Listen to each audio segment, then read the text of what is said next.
Welcome, everyone. I'd like to call this meeting of the Cromwell Board of Education to order at 7:03 p.m. Lisa, would you please take roll call? Mrs. Cantwell? Here. Mrs. Cloutier? Here. Ms. Franklin? Here. Mrs. Kelleher? Here. Mrs. Lamberson? Here. Mrs. Post? She'll be absent. Mrs. Russ? Here. Mr. Schuman? Here. Mr. Zabrowski? Here. Dr. Macri? Here. Julia Bemurodova? Here. Jillian Morgan? Here. And Jack Drew? Here. Any people I might have missed? We have John Ireland, Board of Finance. That's it. Okay, thank you. Next is the approval of our agenda, additions and deletions, and chair's review of agenda highlights. Are there any additions or deletions that you have? Okay, and some highlights will be celebrating our teachers this evening, as well as celebrating our students, and a district data presentation. So I would like to call Ms. Sue Lynch up. Ms. Cochiola is out, and she will be celebrating our students from CMS and our staff from CMS. And just a quick... Oh, we just need to approve the agenda first? Oh, sorry. I thought you were looking at me to hurry up. No, I'm sorry. Okay. Motion approved by Alan. Is there a second? Matt, all in favor? Opposed? Abstentions? Motion carries. The agenda is approved. Sorry. Now we'll move on to celebrating our faculty and staff. Just quickly before Mrs. Lynch starts, just a quick welcome to Jillian and Jack. I'm sure you're going to be a great part of this team. You were selected because you have great references from your teachers. They think that we can learn a lot from you. So if you ever really want to talk about anything and let us know, just follow the lead of the high school crew because they know what they're doing. And update us on anything that you need to update us on. And remember that you're the number one reason why we're here. So the more that we know about what you need and what you want, the better we'll be for you. Okay? All right. Good. Okay, Mrs. Lynch. Okay, so good evening. Tonight I have the pleasure of sharing with you Mr. Stephen St. Ange, our social studies, one of our social studies teacher, and 5 students. So Natalie Swiggs, come on over. Kaylin Petrella, Walid Mondal, Ariana Chanda, and Jacob Reitman. They're all fabulous students, and we want to celebrate them because last year Mr. St. Ange worked on a project called Design for Change in USA, and recently found out that our team won, and they are the ambassadors for the 2022 school year. So we are so proud of all these students and Mr. St. Ange for working to help the Ukrainian medical project, which Mr. St. Ange is going to share with us a little bit of information about that. All right. So, the last time that I came here was, well, actually, I've been here a couple times since the time that I came here, but we won in 2018, 2019. We won the Design for Change competition, which is the United Nations every single year. They have a competition for action projects, which is essentially what are we going to do to make the world a more sustainable place. So, Sorry? no.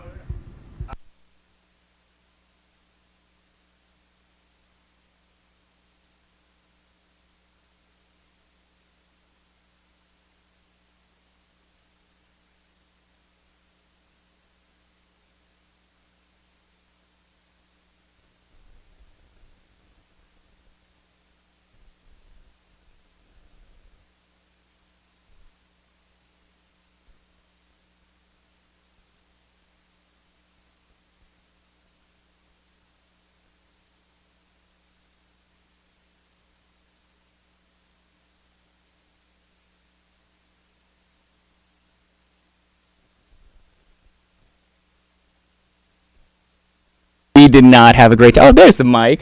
Thank you. Thank you for that. So, and I also I had someone say when you go up today, it's not the Stephen St. Ange show, which I could not express any further because honestly, they did everything. Like, they did all of the hard work. I was kind of just like floating around in the background facilitating, but like the beauty of the Design for Change project is that it's completely student run. So in our classroom, like, they're the ones planning everything. Like, I'm there and I'm probably taking up way too much of their time, but they're the ones planning things. They're the ones running everything. It's their project that they did. So where it all came about, where we got the whole idea. So I was on paternity leave for 2 months last year with my son Rory, and during that time, we found out the Russian invasion of Ukraine happened. Previously, I talked to Natalie, whose family comes from Ukraine, and the first day I came back, just went over to Natalie and I was like, we need to do something. And from there, Natalie. From there, I worked together with Mr. St. Ange, and he kind of asked me if I had any ideas regarding what we could do, like possibly as a school, to donate or figure out some form of aid for Ukraine. And he had multiple times where he discussed it with me, and eventually I decided to add in my friend Kaylin. And eventually I added in the other three. Which was, to be fair, a very awkward conversation. I was having a conversation with these two at lunch, and these three were just like awkwardly kind of leaning in, and like you could see them like put their ear kind of like this, and then I was like, boys, like, do you want to join with the Ukrainian project? And they were like, oh yeah, 100%. So that led to the formation. I call them the Big Five. They hate that I call them the Big Five, but like they were so big and important to this that it was like crucial. Eventually, together as a group, we started forming more ideas, and eventually we decided to bring in our entire focus class. And originally we weren't in Mr. St. Ange's focus class, so he pulled us out of our LA focus class specifically for this project, and our focus teacher gladly was all right with that happening, and and so we like just started this like huge project now in focus, and then boom, COVID. I got COVID. So I am like laid up in a coma, half awake, like checking my emails, checking my computers.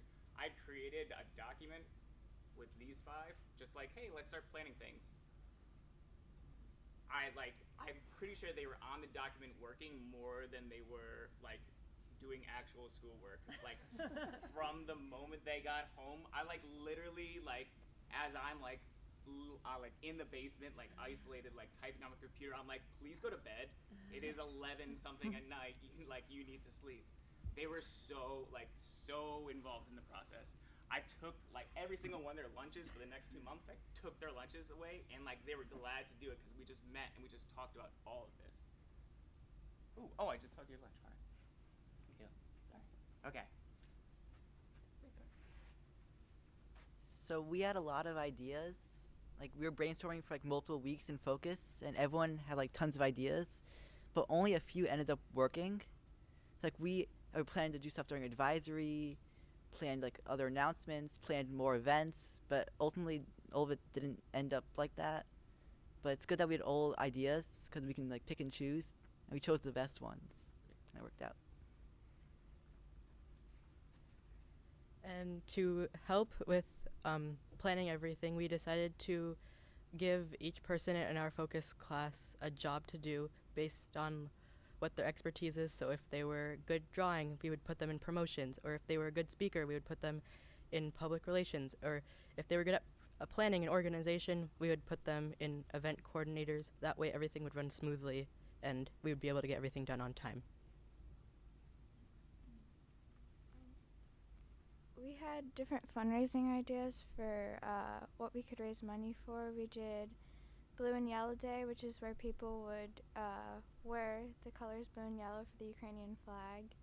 And at the end of our cultural fair, we had a pie a teacher in the face, which motivated kids to donate money. And the cultural fair, which was our biggest money. And at lunch, people would buy tickets, and they would put them in the jar for the teacher they wanted to pie in the face. Which was not the best moment for me. They were so like crazy, like they're like drawing like all of these like different diagrams, like map out like the planning, like it was just some tremendous work. The results. So in the end, we made over $1,500 from the culture fair because of everybody's help and because of like how much work we put in and our classmates. We put in so much work into it, and it turned amazing at the end because we were expecting around like 10, 15 people, but in the end it came out to be like 100, at least 100 people, and that made us have over $1,500. I had a video clip of me getting pied in the face, but we don't have a projector going, so I won't put you through that. And I feel like I've already not done the Reader's Digest version of this. But I just wanted to, like, I've already told them several times, like, how proud of them I am, and, like, I feel like I've, like, gushed about all of you way too much. But, like, they were amazing. Our focus class was amazing. Like, honestly, like at several points I was like, I should probably step in and like do like a little bit more, or like maybe we should be doing like this event like after school. Maybe we should like, kudos for them. Like I was like, we probably shouldn't do the cultural fair after school. Like it'd probably be like not a great time because people might not want to come after school. Like, we hear what you're saying, we're not listening to you. I was like, okay. And it's a good thing they did because like I could not have imagined a more successful event. Thank you very much for all came- 5 of you. Who came out to the cultural fair? Was it students that would come out or families? And how did you make money at the cultural fair? Yeah, Did you I charge wish an I could- entrance fee? I wish I could show you the cool video, but so literally We'll send it to all for of you. for an entire week they had jars where students would, when they walked in, they would buy a raffle ticket. We did $1 for 5. $1 for 5 tickets because we like, you have no idea like the like things that went into this. They were like, no, like if they do 5 tickets they'll get more bang for their buck and like people will want to buy more tickets. It was like they had some great like advertising ideas, like watch out for them. They got to put the tickets in the jar of the teacher that they wanted to pie in the face the most, and so ultimately it came to, Mrs. Stairwitz First place. Then it was first place, yeah. Mr. Miller. We're going to call the Mr. teachers Miller. out. And then it was Mr. Sojo. Yeah. Oh, right. Technically, And then you weren't supposed to be in it, but you still put yourself in it. yeah. And then you got the worst. Well, because they convinced me. We had a 7th grade teacher and 8th grade teacher. We didn't have a 6th grade teacher. And so I said, okay, I'll donate to Mr. Chabowski so that way he gets to be pied in the face because I was in 3rd place. But if I gave money to Mr. Chabowski, he would get in. They're like, do that so that way that there would be a 6th grade teacher, so then you have 6, 7, and 8 teachers. And so like they're like, again, like advertising geniuses. But that's how we made the majority of the money. Oh, actually, I don't know. We made a lot of money.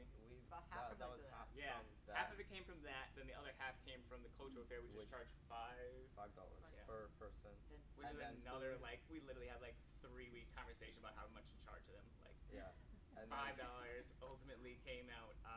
That's how we got the majority of the money. And the Blue and Yellow Day, it wasn't It wasn't. It was Yeah. just for. It's like, really the promotion. Yeah, and then we also made from the food they sold.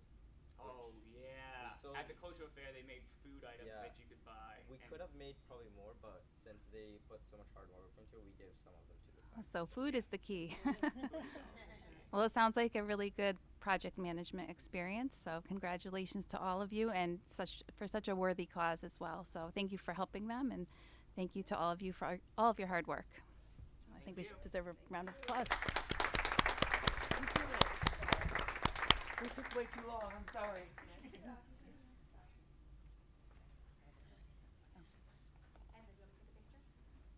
Sure. Oh, yeah. Can you, would you mind coming back for a picture? Can you take it this way? It's better for the horizontal. All right, for the website. Come on, you guys have spent a lot of time together. Cheese. All right. Got it. Oh, who else took it? Oh, Parents. So this is just an example of what we have to look forward to when we have our STEAM school, our middle school, because this is what project-based learning and student voice and choice really looks like. It was their idea. They came up with it. Mr. St. Ange wanted to control it, but he got COVID. So we really couldn't, and the students ran with it. And this is what, the research shows when the kids are involved, they pick what they want to do, what they want to study. They invest their time.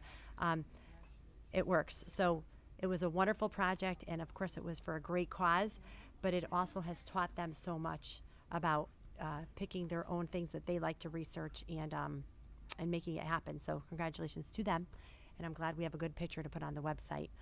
And then coming here tonight to present it in front of everyone must have been nerve-wracking. I was so thinking commend them. about how every time Selena always says, I would have to practice that and write it down for 5 minutes. Is that what you were thinking was when the thinking, students right? were speaking? I was. At that age, I don't think I would be doing So, that. yeah, they're pretty amazing. All right, so moving on to correspondence. I did receive a letter from Jason LeBlanc that I'll read. I wanted to share my thoughts on item B in section 8, new business, regarding relocating the new storage shed. Sorry, not the new storage shed, the storage shed. The shed is a multi-use shed utilized throughout the year by Little League and Cromwell Chill Soccer Club and the Parks and Recreation Department.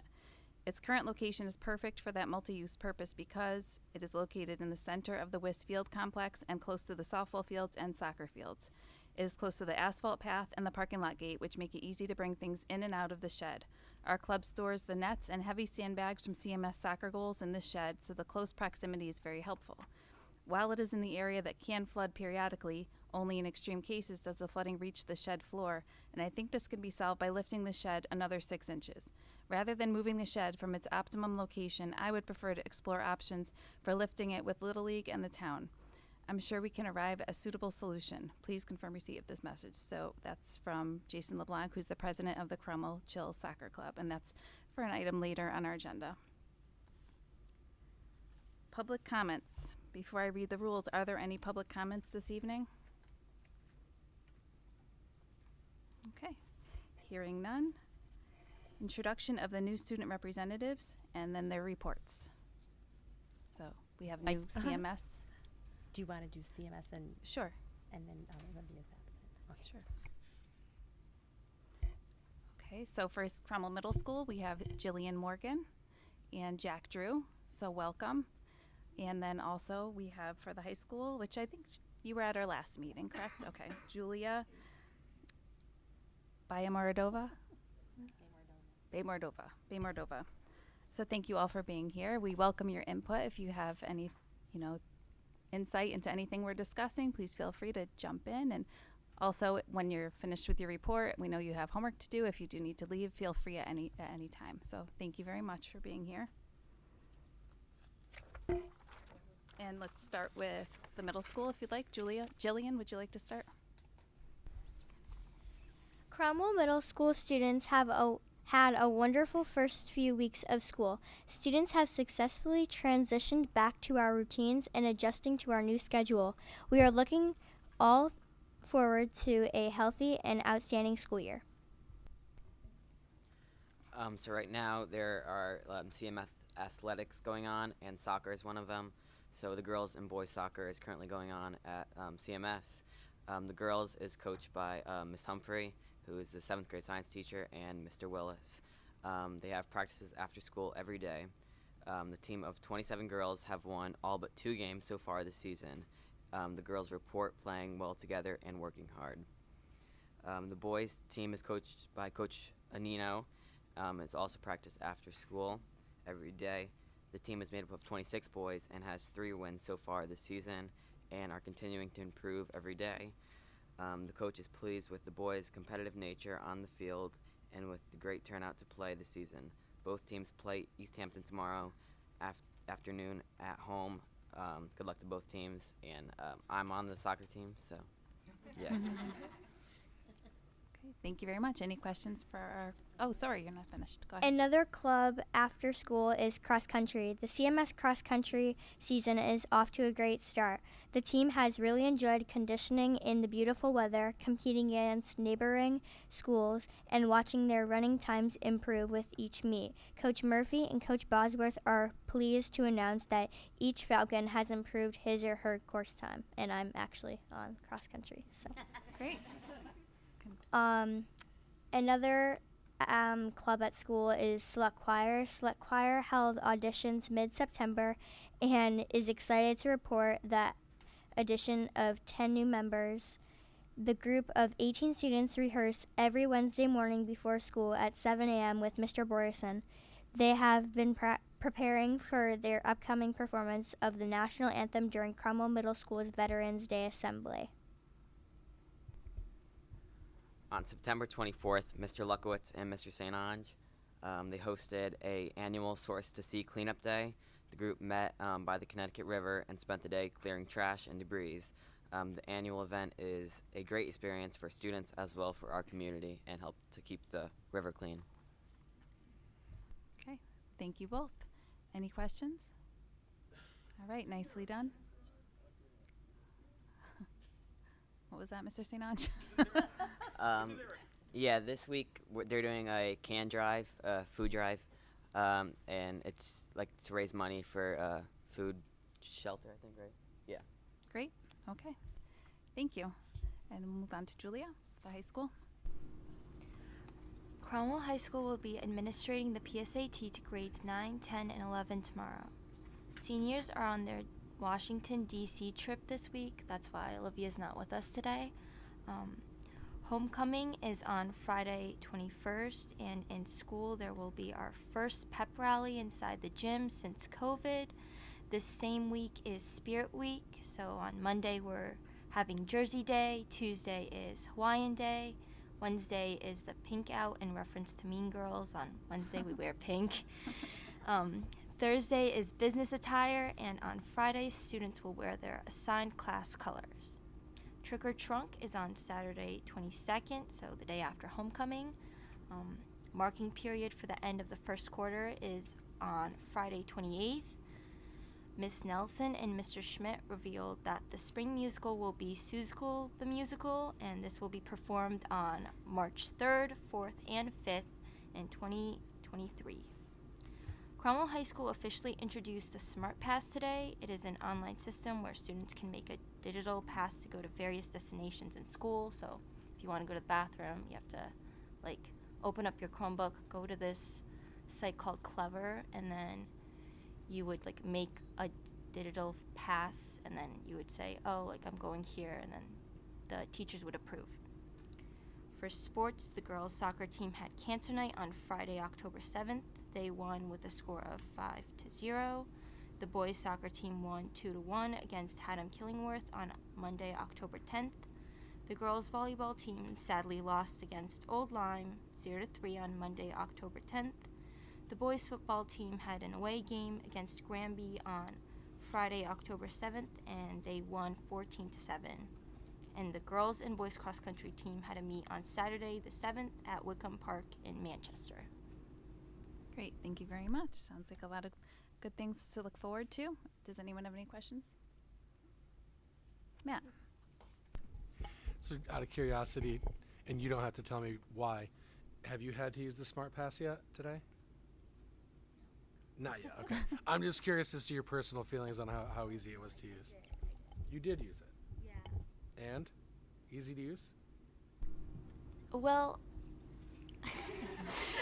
it's just when you go into class, you want to, sometimes I just want to run to the bathroom and straight away, but then you have to go to your backpack, open up your Chromebook, And sometimes it's a little annoying because like the idea was that you would have your Chromebook on you like at all times, but like when I go to the bathroom or when I need to go somewhere, I just go like at the beginning or end of class. So it's okay, I'll adjust. That's a good point, that you don't want to miss out on class, so it's easier to so go I just then. like leave faster, but I feel like, I don't know, you just have to like open up like your Chromebook and it just takes time, and then you have to like make the pass, and I don't know. All right, I'm just curious because do I know how that. the adults feel about it. I'm curious to see how the students are feeling about it. Thank you for sharing. Did you have a question, Lori? Well, you just said you know how the adults feel about it. You care to share? Just No, just that when it was presented in the past about how it was going to work and what the smart system was, it sounds great. And from an adult point of view, from an educator point of view, it's awesome. I just was curious to see how it was being received by the students on their first day. All So, adults feel that way, though. what's I don't. I would not say that all adults feel that way. that? Okay, interesting. So Because I think- when we first heard the presentation, my impression was that people were excited about it. As a parent, I'm not particularly excited about this. Sorry, I should have said adults in the building. But Julia, you bring up a great point. That's probably something that wasn't thought about, right, until it was performed. So if you really want to use the bathroom during your passing time because you don't want to miss any class time, that's something we should talk about. Like, we should definitely bring up to Mr. Cockle and Miss Bingington, because at that point you don't really need to fill out a pass because you don't. These are things that we have to work out. This is a kink. Like, you shouldn't have to. But I think what you're saying is you come to class, drop yourself, and go, and then come back, right? And you Like, come it's back, not and you necessarily go. during passing time. Right.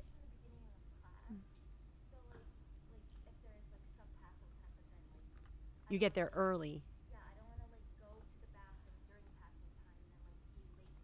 Yeah. Yep.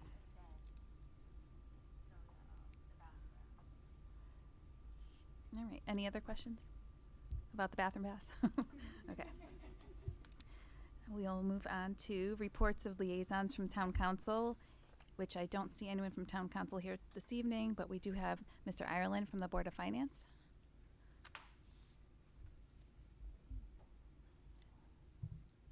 All right, is this on? All right, we gotta rearrange the agenda. These acts are tough to follow here. These kids are doing amazing and stuff, and so I'm gonna come up here and bore everybody. All right, so Board of Finance, we had a relatively quiet summer.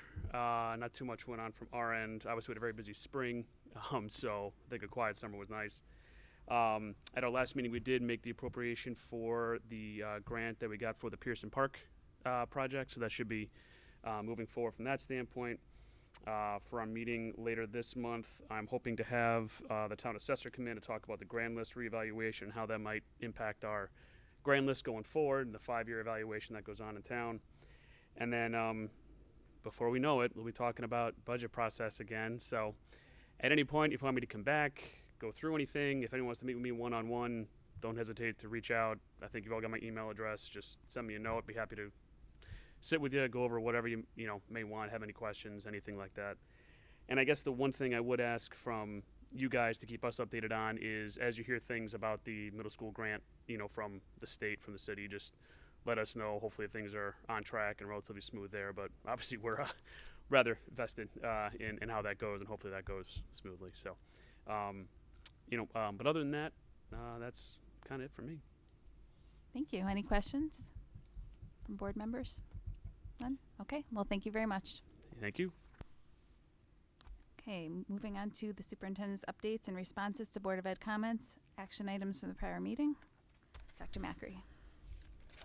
Nothing too much. We're going to get into it under new business, but just I'm beginning to meet with our administrators to goal set.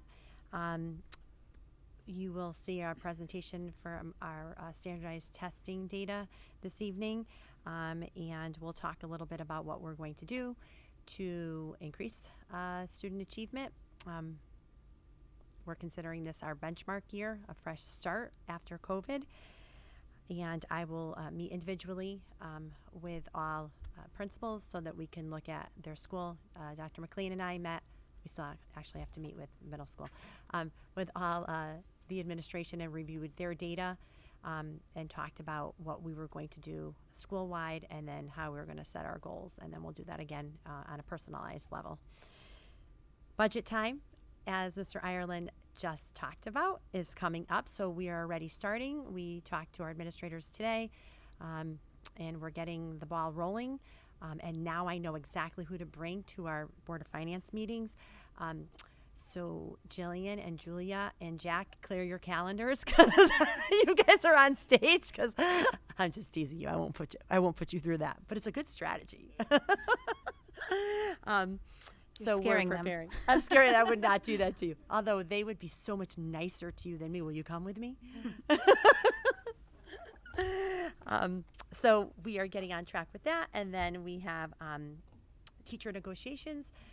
And we have Mrs. Lamberson, and we have Dipsy Post representing us on teacher negotiations, and hopefully we have a lot to talk about as far as the contract. So I'm sure we will settle by the time that we are supposed to, and I think that's all that I have to share with you. Everything else, the kids either covered or is on new business. So if you have any questions for me, if you think I missed anything, let me know. Just, we were going to circle back on the principal report explanation. Oh, but do yeah. you want to wait until that time? Do you want to, we have it. We have it all figured out, and you are correct. And Mr. Butwell and Lisa Hicks are both here to explain the problem with, not the problem, with the situation with June to August. We know why that is happening, and when it's wrong any other months, it's just because somebody made a mistake. Would you like to hear it now, or do you want to wait for, you're going to wait for the excitement? Okay. Let it build. Let the excitement build. Okay. All right. So I think that's everything. Presentations and reports of administration, the 2022-2023 budget update, reference A in your packets.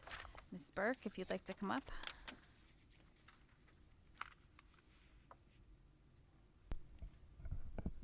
Good evening, everyone. In your packet is a very, very preliminary 22-23, as we don't have a lot of data yet, and we are still putting in encumbrances and quotes for, especially in the special education area. So this is just really rough at this point. By next month, I'll be able to tighten up the numbers a little bit more. So if there's any questions on anything specific, I'd be happy to answer them. We are, as we do in each year, we do have a special education excess cost grant from the state of Connecticut. We meet a threshold for high cost students, and then once we meet that threshold, and it's for tuition, services, and transportation for each student, the state then gives us a percentage between 70 and 80% to help us with the cost of those students. It varies widely depending on the student population that you have from year to year, but that helps us with our budget quite a bit. I don't have any other specific highlights. You know, a lot of it's dependent on how many subs do we need on any given day, and things of that nature. So a lot of it's really estimated at this point. But we're getting started, and we're also going to get started with the 23-24 budget. So before you know it, we'll be talking about that too. Are there any questions? Lori? Can you just clarify, the 70 to 8%, is that of the entire amount or only from the threshold up? From the threshold up.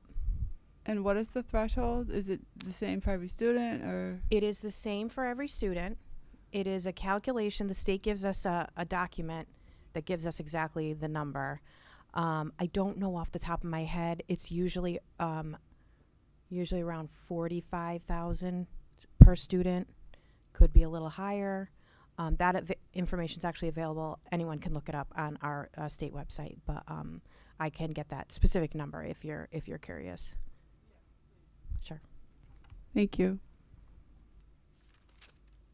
Catherine? I have a question about our transportation. Yes. And we all know there's significant busing issues, especially with extracurricular activities. And what happens when a bus is not available for an event? Do we get any discount or refund or any? We don't pay, but we don't Okay. get any. We don't There's get- no rebate right. or any monetary penalty for them not providing a bus. Okay. But my understanding, and I haven't talked specifically with Kelly, but my understanding was, and I don't know this year, but last year, they, as hard as it was, they figured it out and they did a really good job. We have to change the way we do things, which is not easy. They've worked with us, we work with them. It's definitely not perfect. Sometimes the kids don't know if they're actually going to be able to make it and get to that game. So like a few hours right before. Yeah, parents get an email. Yeah. Jillian just left, but she can attest that Yeah, the especially middle school is being canceled because no bus. Yeah. Like a few hours. it's terrible. The bus shortage in the nation is awful. I've never seen anything like it in 29 years, and I used to think I was frustrated back then. But when I call DACO, they are working their tails off. I have like direct lines. Poor Andrea, I just go right to the top, and she's like, "We're working on it." We have problems, and we are nowhere near as bad as other districts. A lot of districts are doing double runs, so school is starting a half hour earlier for some kids, a half hour later for other. It's out of control. We are not there, and I thank goodness every day, but we are not perfect. And DACO is doing the best that they can. We had two drivers leave, and we just replaced them after 2 weeks. So we try to share and help each other from district to district, but it's pretty bad. Are they looking to recruit, and has there been any money from the government to help incentivize bus drivers? There has not been any governmental funds, but DACO, they have increased their what they're paying people. They just can't even get anyone to do it.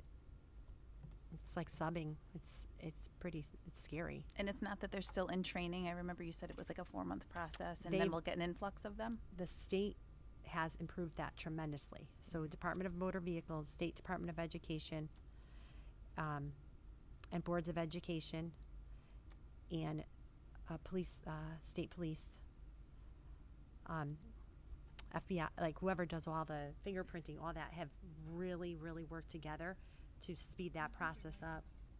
Oh, sorry. We've worked together to speed that process up, and it's been much better.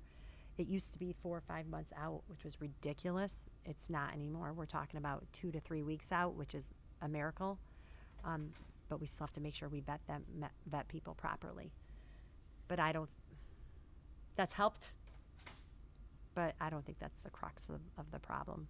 The problem is the national shortage. Okay. Any other questions for Ann? Okay, thank you. Old business, we have none. New business, item A, we'll be honoring the Teachers of the Year. And Dr. Macri, I'll turn it over to you. So I would love to call up from Cromwell High School, Miss Christina Williams. From Cromwell Middle School, Mrs. Maya Pavlik. From Woodside Intermediate, Nicole Buck. And from ECS, Christian Plord. And when I mean call you up, that means I stand up there, please. Teachers do not like recognition, so I'm just going to embarrass them a little. Today's last week, yeah. This is for last year. So just very quickly, I'm so happy that I actually can talk about each one of these individuals, because 4 years later in COVID, it's really hard to get to know your teachers. And I could say and attest to their exceptionality in so many different ways. I talked about it a little bit at Convocation, but just to let you all know, Christian Plord is our school psychologist at ECS. He worked at WIS as well. He's amazing, and I know the principals agree with me as they shake their heads. and assistant principals. There isn't a kid that he doesn't care about and will go out of his way to do everything that he possibly can to help. And that goes for staff too. It was really tough competition this year. These 4 teachers are amazing. And Christian is just simply the best. He's wonderful. And I just thank Christian for everything that he does for our kids, and he really cares. He was the one that came in. I made everyone laugh. When he came into his interview, he came in with suggestions for me on how I could do some things better. And I really appreciated it because he's right in the social emotional realm of things. So, Christian, I think the world of you, and you deserved to be Teacher of the Year at ECS. So I'm going to come and give you all your little gifts in a minute because you got really good gifts. Nicole. Give him his own round of applause, though. Yeah, sure. He can have his own round of applause. Absolutely. Next at Woodside Intermediate is Nicole Sylvain Buck. I'm getting used to Buck. Nicole, I've been in Nicole's classroom a couple times. Nicole teaches what I taught. And I told the story at Convocation again. I was observing her classroom, and I was supposed to get to Christian, but I've seen Christian in action quite a few times, but I never got to sit through like a full 4th grade lesson. I couldn't leave. I was so into the lesson. Every student was respectfully engaged, authentically engaged. She knew what every kid was doing at all times. So when you talk about a class act for a teacher, Nicole is it. I just can't wait to continue to watch her grow in her profession. She's amazing, and I know that Lauren, Miss Berry, and Mr. Butt will agree with me, and I'm sure Miss Binghamton does this too, since she was there. So thank you to Mrs. Buck. And we all heard from our wonderful Maya Pavlik. Maya is our CMS Teacher of the Year and our District Teacher of the Year. And for the many reasons that I told you, from the minute she wakes up in the morning, I believe, till the minute she goes to sleep at night, she doesn't stop thinking of how she could get better and help our students get better, not just in the classroom, but outside in the classroom and in the world. Her passion is just contagious. So Mrs. Maya Pavlik, and it's my pleasure to work with all 3 of you so far, and I'll get to Christina in a second, so let's clap for Maya. Mrs. Williams was one of the first teachers that I got to know, and I was like, she really can't be this good in everything she does. I'm waiting for the shoe to drop, and it hasn't. She is intelligent, caring. She understands perspective of where her students come from, and she just wants to make them better. She's a trailblazer. She does everything she possibly can to improve her department as the facilitator of the Spanish department, and she really is as nice as she seems all the time. So excellent teacher. All 4 of these people, amazing. There are trailblazers. I have another one in the audience. I feel bad not talking about him. Steve's one of those trailblazers too, and that's why he's staying the whole night. But really, truly, trailblazers. We have a lot of things that we need to improve and change, and these 4 people, I am positive, are just going to look at how are we going to do better by our kids, because I truly believe that that's what they do every single day that they come to work. So I can't thank you all enough, and this gift is not just from the Board of Education. It's from the Board of Education and your union. And enjoy spending it, or you can let me have it and I'll spend all of that.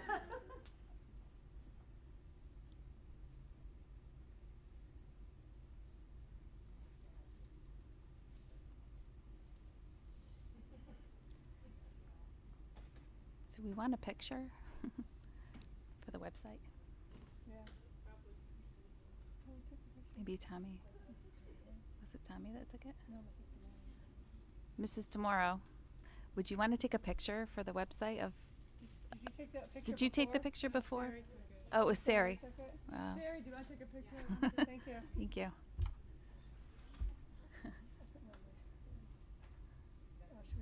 Dr. Macri, do you want to be in it? Stay in the picture, Dr. Macri.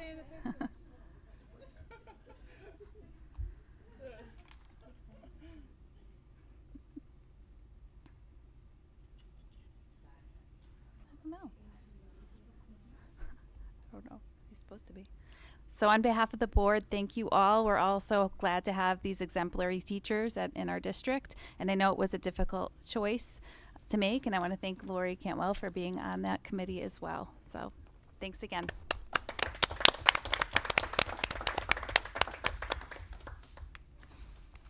Okay, here we go. Discussion and possible approval. Relocate Little League storage shed at WIS. Do we have anyone here tonight to present on that? Mr. Vincetti is not here. So, some background on that. Do you want me to give it, or are you all set? If you have the email out, you can refer to it. So interestingly enough, we have Mr. Vincetti, and we're going through this process with the small meeting that we're having between the town and the Board of Education of how do we get things that are gifted to us and put on property, and then who takes care of them when, and what do we do when something needs to change. For example, this shed goes underwater, and so where it is right now, it's crazy. Yeah, it's on. Oh, it just needs to be higher? Jeez, no one ever tells me I have to be louder. It's the opposite. I think it's the height. So, so Mr. Vincetti came to us from Little League and asked if we could move the shed so it doesn't get waterlogged. And it has to go through a whole process through the town, planning and zoning, and all of that. We agreed that it would be fine where Mr. Vincetti would like to move it. Mr. Litwinzik and Mr. Butwell went out and they checked it. Won't have anything, it won't disrupt the education or any process of our students. Then today we received an email from Mr. LeBlanc, Jason LeBlanc, who runs Chill Soccer, and they use the shed as well. And today, Mr. LeBlanc is asking that we don't move the shed, that we just raise it 6 inches. So I did speak briefly to Town Manager Salvatore last week about relocating, possibly raising it, but I never heard anything from Mr. LeBlanc until we just got this today. So what I'm suggesting, I think you have this conversation. It doesn't matter to us, to be frank with you. It doesn't matter if we move it based on what our students need at WIS. Where is it proposed to be relocated? So I don't know if Tommy, you could do a better job at explaining this. Here's the picture, but or correct, Mr. Botwell. Is this a Board of Education decision? It is, because anything that's put on our property, then we have to approve for it to be moved. What will happen is the town will move it or raise it, but you have to approve it because it's on our property. So something that I thought was going to be a little bit more simple has now become a little bit more complicated in the 12th hour, 9th hour, whatever that saying is. So I don't really know how to lead you to, it would have been a simple vote, let's do it. But at this point, I feel that perhaps I need to go back to the town manager and to Mr. Vincetti and to Mr. LeBlanc, and they can talk about what they would like to do, because none of it affects us, right? Did you say it has to go? It went through P&Z and already? Or? When they placed the shed, it went through P&Z. In order to get it to be moved, Jim, and first they have to start. I'm sorry. They have to start with. I need that actually. Okay, can I have back that sheet? I forget what.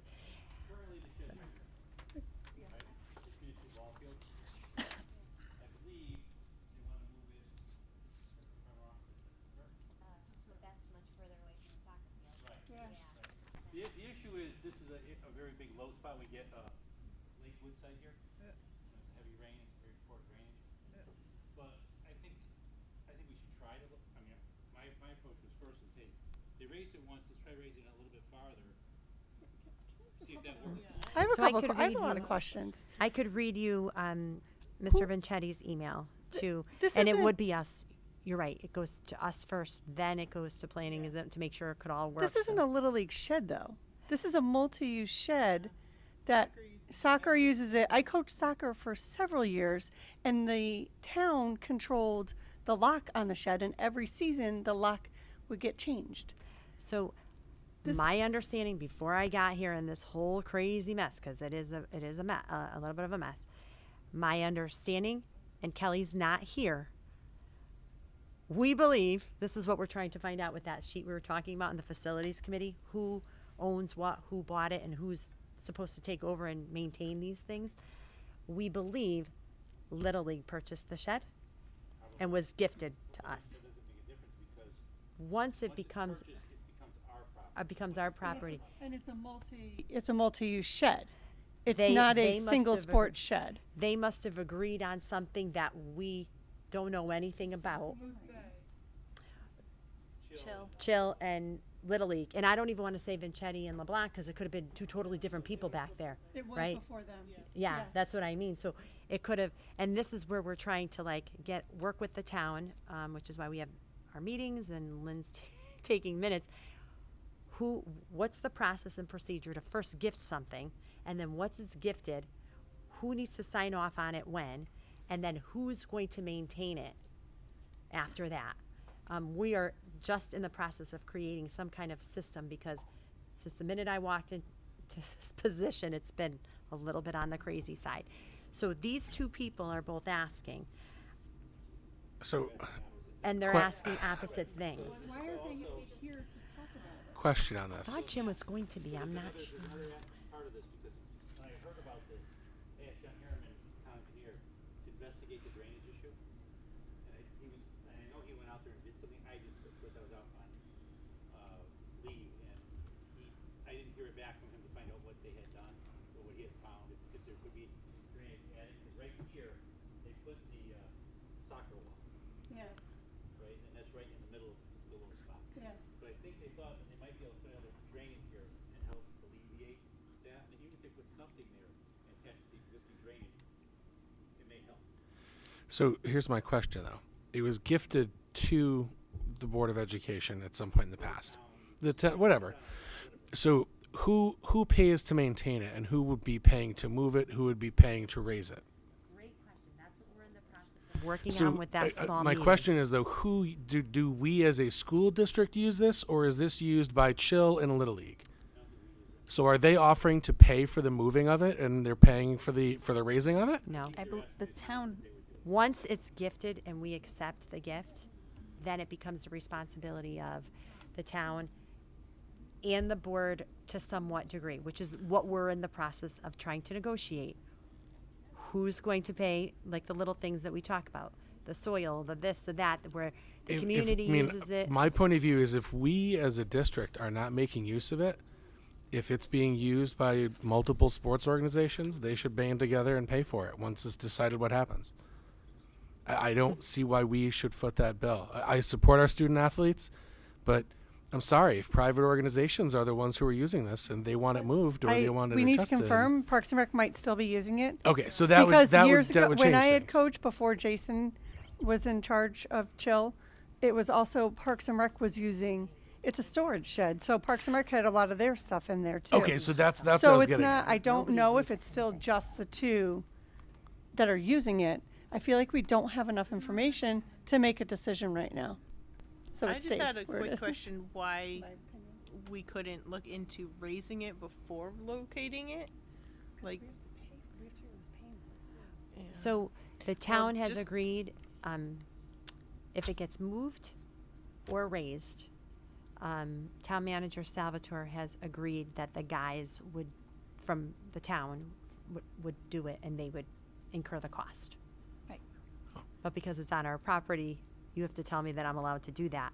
But my suggestion would really be, let's go back to both of these people and get more information because Well, it doesn't say where to move it to. It just says relocate Little League Yeah, storage maybe shed at if they West. looked into relocating it so it benefits both, because if you put it where it is right now, there's no opening in that top of that fence for people to come. So up till 2 weeks ago, there was no shed for the flags at the high school games. So my husband physically has been getting flags from that shed to go play a game at the high school and then bring the flags back. So if there's no opening at the top of that fence, he has to go all the way around to get to the middle of the field to get the same flags that he could get, like, pull up in that little parking lot. So if it's relocating, I think they need to figure out where to relocate it for the benefit of everybody. Well, I think the short answer is we need more information. Yeah. Exactly who's using this. True. You know, is Park and Rec using it as well? What are the needs of the people who are using it before any decision can be made on moving, raising, or doing whatever? That too. And I have a question. Is the shed itself, because I've never seen water inside the shed, but is the shed itself underneath getting wet? Is it rotting or anything? Is this, like, is this? Where this idea came from, where it Years ago, that was raised somewhat, Right. and that may have been enough to keep it itself out of the water, or maybe it's getting close. I don't know the whole story. Yeah, like why it's getting flagged down. Like I said, I believe they want to move it all the way up to the So this request is from Little League? So what happened was the request came from Mr. Vincetti from Little League. I was on it, and so was Lou Spina, Tom Sheehan. My response was, he said, "Good morning, Little League would like to relocate our shed at Woodside to an area that does not flood when we have heavy rain. The new location would be between both fields in the area by scoreboards. Little League will be getting the building moved, and the town will provide the shed-based material at the new location. We're looking for approval from the Board of Education to get the ball rolling." My response was, then there was a response from Lou Spina that said, "All Public Works is on board with this. Jim, can you reach out to Tom and make sure he is okay with the area chosen, assuming the board approves this request? Give me about 2 weeks so we can assist with the base." So Lou's just saying, "I will help, as long as the board approves." Then I just said, I will add this to the October 10th Board of Ed meeting for discussion or approval. I have also added Tommy Latwinzik and Chris Butwell, principal of WIS, to the email so that they can meet with you to ensure that everyone agrees to where it could be moved based on everyday school activities. Have a nice weekend. So then all that happened, and we, Chris and Tommy, looked, and it will not interfere with where it's moved or where it is. So that part of it was kind of settled, and you then can have this discussion, right? You have the information, and then Jason LeBlanc doesn't want it moved. So at the end of the day, I think what you're telling me, tell me if you're telling me, we need to investigate the drainage. We need to hear from the town. We need Jason. If the high school's using equipment out of there, right? It's then not the high school, it's Park and Rec. It's the Park and Rec. Cromwell travel team, but they play at the high school for the bigger But size field. another organization utilizes the equipment in that shed. Correct, other than So- Little League. Other than Little League, other than Chill. No, It is Chill? Oh, It's still Chill, So, yeah. so it's Chill and Little League and maybe Parks and We Rec. need to find out who's using it. Yeah. To me, to my understanding, these are the only two people that are using it. So Parks and Rec does not I do. But we don't know that, I though. do not You don't know. Scott was on one email and he didn't say anything. So I think we also should find out why all of a sudden it needs to be moved. If it has, it's the water issue. but I has it started like Yeah, flooding right. recently? Is it just? It I mean, always it's does. always had issues with drainage, so I just don't know if it's like recently it has flooding issues or if it's more I of think a they're trying to be- convenience for. I think they're trying to be proactive about. Well, the thing is, the big thing is, They have to if cancel there's any water at games. the shed, there's probably water in both fields and they can't play any. Yeah, I agree. So, I honestly, I will have, I'll talk to the town manager, and then I think Jason and Jim have to talk, give you more information so that you can make an informed decision, because really, ultimately, nothing can happen until you vote on one thing or the other. You have the final vote. I just gave you the information of how it would impact our school, and then you get You get the big bucks to make that decision. When I asked you about this, didn't you say this is the second request to move it? It's already been moved, you had said? It had already been raised, I think. Oh, it's been raised. It's already. been raised once before. And that once, wasn't I'm raised sorry. high enough. Okay. It was raised 6 inches, and now they're saying let's raise it 6 more inches. Recently, or? I think before my time. Oh. There are so many of these issues, like 10, 15, 20-year projects that I don't know anything about. If the base of everything's there, it seems like a very simple just to raise it, be done with it.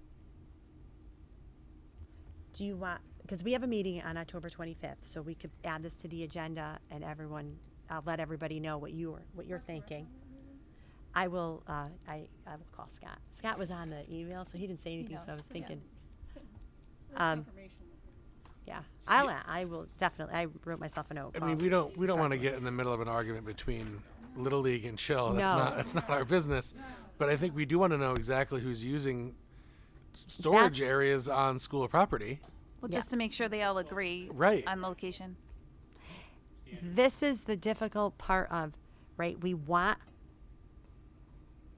people to gift stuff. They want to use it. This is a community, it's a school. This community uses it. Chill is phenomenal for our kids. Little League is phenomenal. But this becomes an issue, and then when they're not agreeing, it becomes a bigger issue. Both people happy. I think that's one thing. If Little League's got another alternative, another reason why they want to move, well, okay, we gotta know that. All based on flooding and then raise it. Yeah, based on I can't imagine why they would want it further away, not though. flood out when we have heavy Unless rain. it has to That's do, Little and League. again, I'm just spitballing here, but does it have to do with the softball batting cages? Are they going to be located in that area, and now the shed is in the way of that?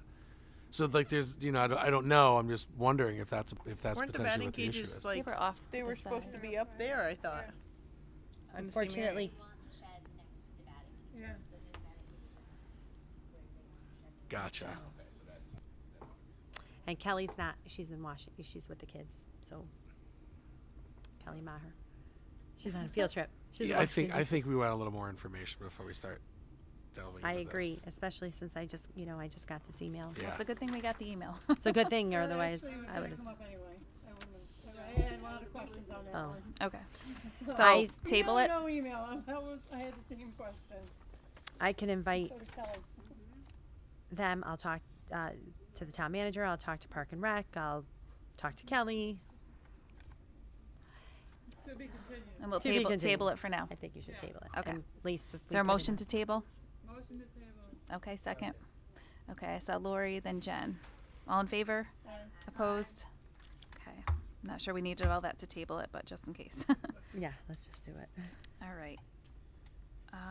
Cromwell Middle School Building Committee update. Rosanna Glenn could not be here this evening, and you have it in your packet, but she did ask me to read it into the record, so I'll just read it. Bear with me. And this is, dated October 11th. In September, the town manager approved the selection committee's recommendation for an architectural engineering firm and project management firm to provide their services for the new Cromwell Middle School. Perkins Eastman is the architectural engineering firm. Perkins Eastman has completed over 10 public school projects in 8 Connecticut public school districts in the last 10 years. Arcadis is the project management firm. Arcadis has managed state-funded K-12 projects totaling over $2 billion. The building committee is now into the design phase of the project. Over the next few months, the committee will evaluate the educational specifications and work with the architect to create the next iteration of a schematic design for the school and Board of Ed central offices. The town manager also approved the selection committee for the construction manager and commissioning agent. The selection committees will open the RFQs in the coming weeks and will conduct interviews later this month. The building committee has tours scheduled for newly constructed middle schools in Middletown, Ledyard, and Branford. The committee looks forward to these opportunities to see other designs and gain further insights about the design and building process. The building committee meets approximately every other week on Wednesdays at Cromwell High School and welcomes feedback from the community. Respectfully submitted, Rosanna Glenn, Chair of the Cromwell Middle School Building Committee. So we thank them for their continued efforts. Yes, Jen. When are we supposed to hear back about the grant? I think it's December 15th. Yep. Okay. Action item D, new club activity proposal, Cromwell High School mental health awareness, reference C in your packets. And do we have someone coming up to explain that one? So Dr. I'm not Macri? sure if Ramsey was prepared to do this. I could do it, Rams, if The mental health awareness club, are you? No, it's No, okay. okay. So I could do it. Andrew is at the is also on the field trip. So just very quickly, students, and this is our process, our policy right now, board policy of how to establish a new club, and students would like to establish at the high school level a mental health awareness club, and it would be run by Rebecca O'Connor. The proposed classification is at the top. It says it would be in the B range. This classification system is a little bit crazy, so try to follow me along. Go to the bottom of the page. It says classification bi-monthly, approximate hours is 10 to 20. So the way it works is in the middle of the page. The principal signs off. The EAC approved it. I approved it. So the teacher seeking to establish the new club activity for the coming school year must present a proposal, which is being done right now. Board of Education must approve the proposal before the club and activity is implemented, which is what we're asking for tonight. Based on proposal, the BOE will set level of club. The recommendation is level B, which I agree with. The stipend for the initial year of the club and activity will be 1/2 of the stipend agreed on for the club activity level. So with that being said, it's a small... Is that typical for the beginning, for when you start a club, to just get half of the stipend? So it's different in every district. I've never seen that. It depends on our policy. This is our policy, Cromwell's policy. My prior experience has been the first year you get nothing. Oh. And you have to show that it works, and then the second year you get half, and then the third year you become a club, and then the fourth year it could become, well, if it's a sport, it's like it doesn't become a club, it becomes a sport, an athlete. So this is just the way Cromwell's policy reads. We have, you could read all about it on the next page. Mrs. O'Connor is heading it off with Catherine King. She's one of our students, and she's the founder. And it's to promote mental health awareness within our school and reduce stigma. And these are things that they would like to do. And, I mean, they have it's a great idea. I think it's something that our kids need. We have, I have a list of students, obviously, I didn't share that with you, of about 20 kids who are really interested in it and want to join it. It won't be a lot of money. It's minimal money when it comes to that, and it's half. I don't know off the top of my head the exact dollar amount, but it's very little. Maybe Michelle or one of you guys can pull it up. B. What's B in the stipend? If you could maybe. What's the amount of money for a B stipend? It's level B. So it 10 to 20 students. It's very inexpensive. I suggest that you approve it. $750? Okay, so it'd be half of that? $1,706. So it would be half of that for this year. To the to the person who runs it. Yeah. So half is $1,706 for this year, and then what they have to do then is come back at the end of the year and give us an update. They have to give you an update, and then they have to tell you basically the implementation, how many students participated, what they did, how it went, and then you get to have the final say if you want to continue it for next year, and then we will put it. We'll do an MOU. We may not have to because we're doing teacher negotiations, and we'll put it in the teacher stipend. When would they have time to meet? Would it be an after school, before school? Let's see what they're saying here. This would be after school, and then they have fundraisers, paint night event, therapy, animal event, fundraiser to be, send care packages to hospital, yoga, therapy dogs, create posters and murals. It's after school. Mental health screening event, they probably would have something after school or in the evening and invite families, organize school-wide assembly and/or mental health strategy. So anything that's a club or an anything that receives a stipend, it's an understood that you're going to meet. You may meet during the day a little bit to touch base, but that you're doing extra work outside of your contractual hours. So this would be all outside of school. Yeah, It's like I'm the sure they'll full- touch base. Like but- therapy dogs, we're not going to bring therapy dogs into the school building during the school day. So we have been asked quite a few times to bring in a therapy dog from quite a few people, and I checked with legal. We brought a therapy dog in. The students stayed outside, and they were not allowed to pet the therapy dog, but they can see the therapy dog, and the owner was giving it. That was what I got from council. Because if someone gets, you never know if someone's get bit or someone's allergic or everything. There's a I'm lot. not big on therapy dogs inside school buildings. I know. So we said no to that. And Service animals, sure. Don't get me yeah, wrong. of course. You have no choice. We've yeah. had them in our building, and I think it's nice.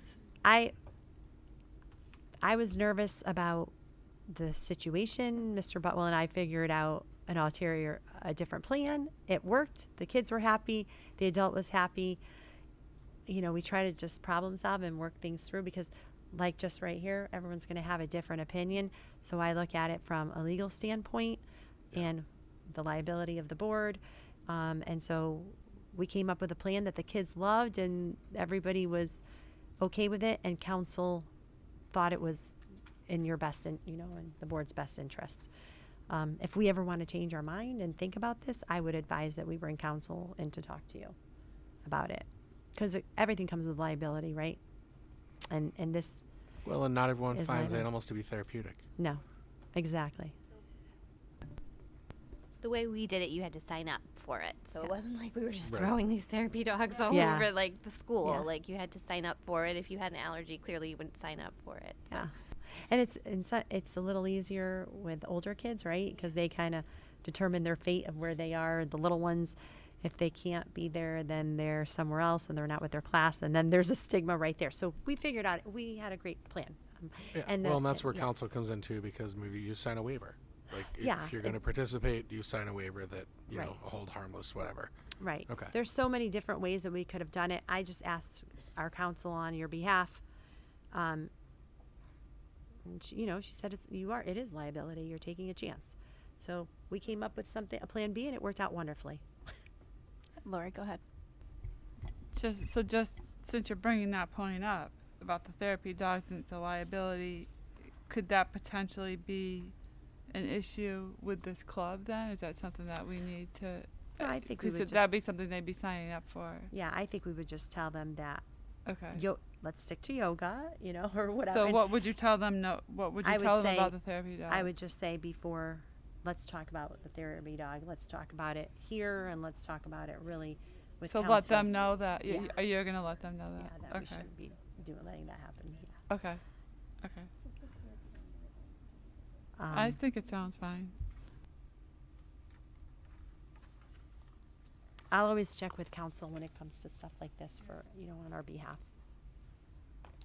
Any other questions about this club? No? Hearing none, is there a motion to approve the club? By Jen, second Matt, all in favor? Opposed, abstentions, motion carries unanimously. Next, we'll move on to the district data presentation. So for that, we have Director of Curriculum, Dr. Carrie McLean. And you were all emailed a copy. I don't know if you had a chance to look at it, but are we pulling it up? Okay. Yes. What? It wasn't done. You know how much I love this thing. I'm going to start the presentation, and then each of the principals are going to come up and talk about their school data, and they'll be available to answer any questions for their school. And then I have some next steps for us going forward. This is our baseline data. I don't think that anyone is really surprised by the data, but it's also still hard to see that our kids are did lose some ground. I think that we, you know, and it's no secret that I've said this, but we do have some curriculum issues that we have been working through to the best of our ability. There was this pesky pandemic in there, but we are still working on it. And, you know, once our curriculum is aligned, I think we're going to start seeing progress. I think also we've got some instructional strategies in place that are really going to help to improve outcomes for students. We have a solid plan. We're going to go through the data. But again, I think this is where we are, and this is where we're going to start. And next year, I hope that we see growth. I'm confident that we'll see growth. But there's a lot of work that has to be done in the background. Okay. So what I started with, because I think this was a question at one point, you can keep going, was where we landed in our DIRG. So you can see for the Smarter Balance math assessment, we are almost smack dab in the middle in terms of the towns that we, you know, that are in our same socioeconomic class. We are falling right in the middle. Some of these were a surprise. But I also, in looking and knowing what programmatically other towns have, I feel like we should be competing better. And so, and you'll see that in some other, you can go forward with ELA. So we fall a little bit lower for ELA, which is always surprising to me because I've never seen a district that's stronger in math than reading, but that's the way it's always been since I first got here. The district has been really strong in math. Not that that's a bad thing, but it's just not usually the case. So we fall a little bit lower for our in Smarter Balance in terms of proficiency in our DIRG. NGSS, we're falling right about in the middle of the towns. SAT math falling in the middle. You know, I think that proficiency level of 43.9, that's what sticks out as low. You know, but if you kind of look, the highest East Hampton actually, the reason that it's blank there is because we couldn't get the data publicly. I think they must have had less than 20 students that took the assessment. And so it just wasn't showing any data for us. So we just put it on the end. But East Lyme has topped out at 57%. ELA, again, on the lower end for reading in the DIRG. Okay, so I'm going to call Miss Binnington up to do the SAT data. And really, this is, if you have questions, I mean, the data kind of speaks for itself. We gave you last year and this year. Last year, the data wasn't used for accountability purposes. So we are using it as a comparison to see how we did over the year. But that data is not public data. It's our internal data. So it's not possible for us to see how we did in comparison to other towns because we don't have the town data from that year. So this is what we thought was the best information to give you. Yeah. Are these SAT results based on the one time the students take them at Yes, that's the Cromwell school and day. not any other time? Exactly. So Okay. this is the school day. So this is our accountability data. So that day that the students take the SATs, that's what counts for us as our accountability data. We know that the kids go on and take it other times and do much better. And I really wish we could count those scores, but we're not allowed to. All right, Ramsey. So you can see over the past 2 years, spring of 2021 and spring of 2022, our data is fairly consistent within a... Excuse me, would you mind just going to the microphone? I'm sorry. I do it all the time. I apologize. So you can see over the past 2 years, spring 2021 and then spring 2022, very little change. We're fairly consistent with our ELA at just about 60 to 61%, and then the math right around that 44, 45%. Again, this is our in-school SAT day that happens in March. I think this data is not necessarily fully representative of our student population. The pandemic created that SATs are not mandatory for applying for colleges anymore. And we're really working with our students to have that buy-in of show us what you know, and that the scores are reflections not only of themselves, but of their teachers and their families and all of the hard work they've put in the past 10, 11 years. And right now, it looks like down south, most schools in the southern part of the United States are moving more towards mandatory SATs for college applications. But in New England and the Northeast, almost every school is SAT optional. And we're hearing rumors around College Board that a lot of schools in the New England area and Northeast probably will never move back to a mandatory SAT scores. And these are even some of the super elite Ivy League schools. On a good note for us, as our students start applying to colleges, we're really excited about some of the choices they're making. We're seeing students apply to some more competitive schools than we've seen in the last few years, which is exciting because as we move that shift towards that more competitive college level, I think we will have a greater buy-in towards the SATs, and our SATs will be more reflective of what our students' abilities are.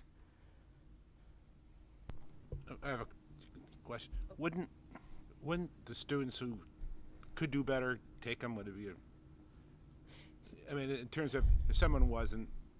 So the in-school SAT day that we do in March, we mandate that all of our students take the SAT test. So that includes students who are not committed to 4-year or 2-year schools, students who may be applying to parts of the country like we talked about New England Northeast where it's a test score optional. Our students who are 4-year college bound tend to take the SAT anywhere between 2 and 4 times, always shooting for that higher score. Okay, so everyone takes it. So yes, we do our best to make sure that every student takes it. Okay, so we're going to move into Smarter Balance, and I'm going to have Mr. Butwell come up and walk you through these scores. Okay, hi everyone. So similar to what we just saw with the SAT scores, these are our language arts scores for Woodside, comparing spring 2021 to spring 2022. And then you can see the different rows. We have our overall school proficiency rating, and then it breaks it down by grade. So consistently, a slight dip from one year to the next, although grade 5 holding steady. Sorry to interrupt. This could literally be one student. The dip or the increase could literally just be one student who did better or worse, because it's such a small percentage. Well, of course, you're comparing two different grades Groups, yeah. also. So similar chart for the math. Again, overall school, and then breakdown by grade level. So a little bit of a dip, a little bit of a gain in grade 4, but again, overall within about 5 points or so. When we looked at these, not just WISP, but all of them overall last year, there was a big increase in a majority of our scores. So in our benchmark data, we're seeing growth.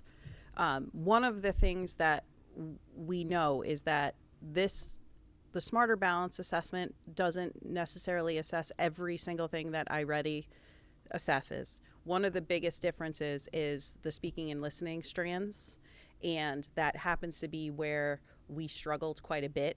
And our students, can you guys hear me? And our students struggled quite a bit. So I think that really kind of shows the difference in the scores. And of course, how those things are weighted. So where we can see how they're doing in relation to each of the standards, the core reading standards, it's not assessing the listening and speaking. And across the board, that was where we struggled, with the exception, I think, of 8th grade reading. That was one of our biggest weaknesses. So we're sort of attributing that to the difference. But our overall proficiencies were not that far off. The other thing is that the students take the iReady assessment 3 times a year, and it's also not a high stakes assessment. They're comfortable with it. They see it, especially the younger ones. They're working with the program regularly, and so there's a certain comfortability in taking the assessment there is some test anxiety that I think factors into our accountability data. It's a different feel. Okay, Miss Lynch.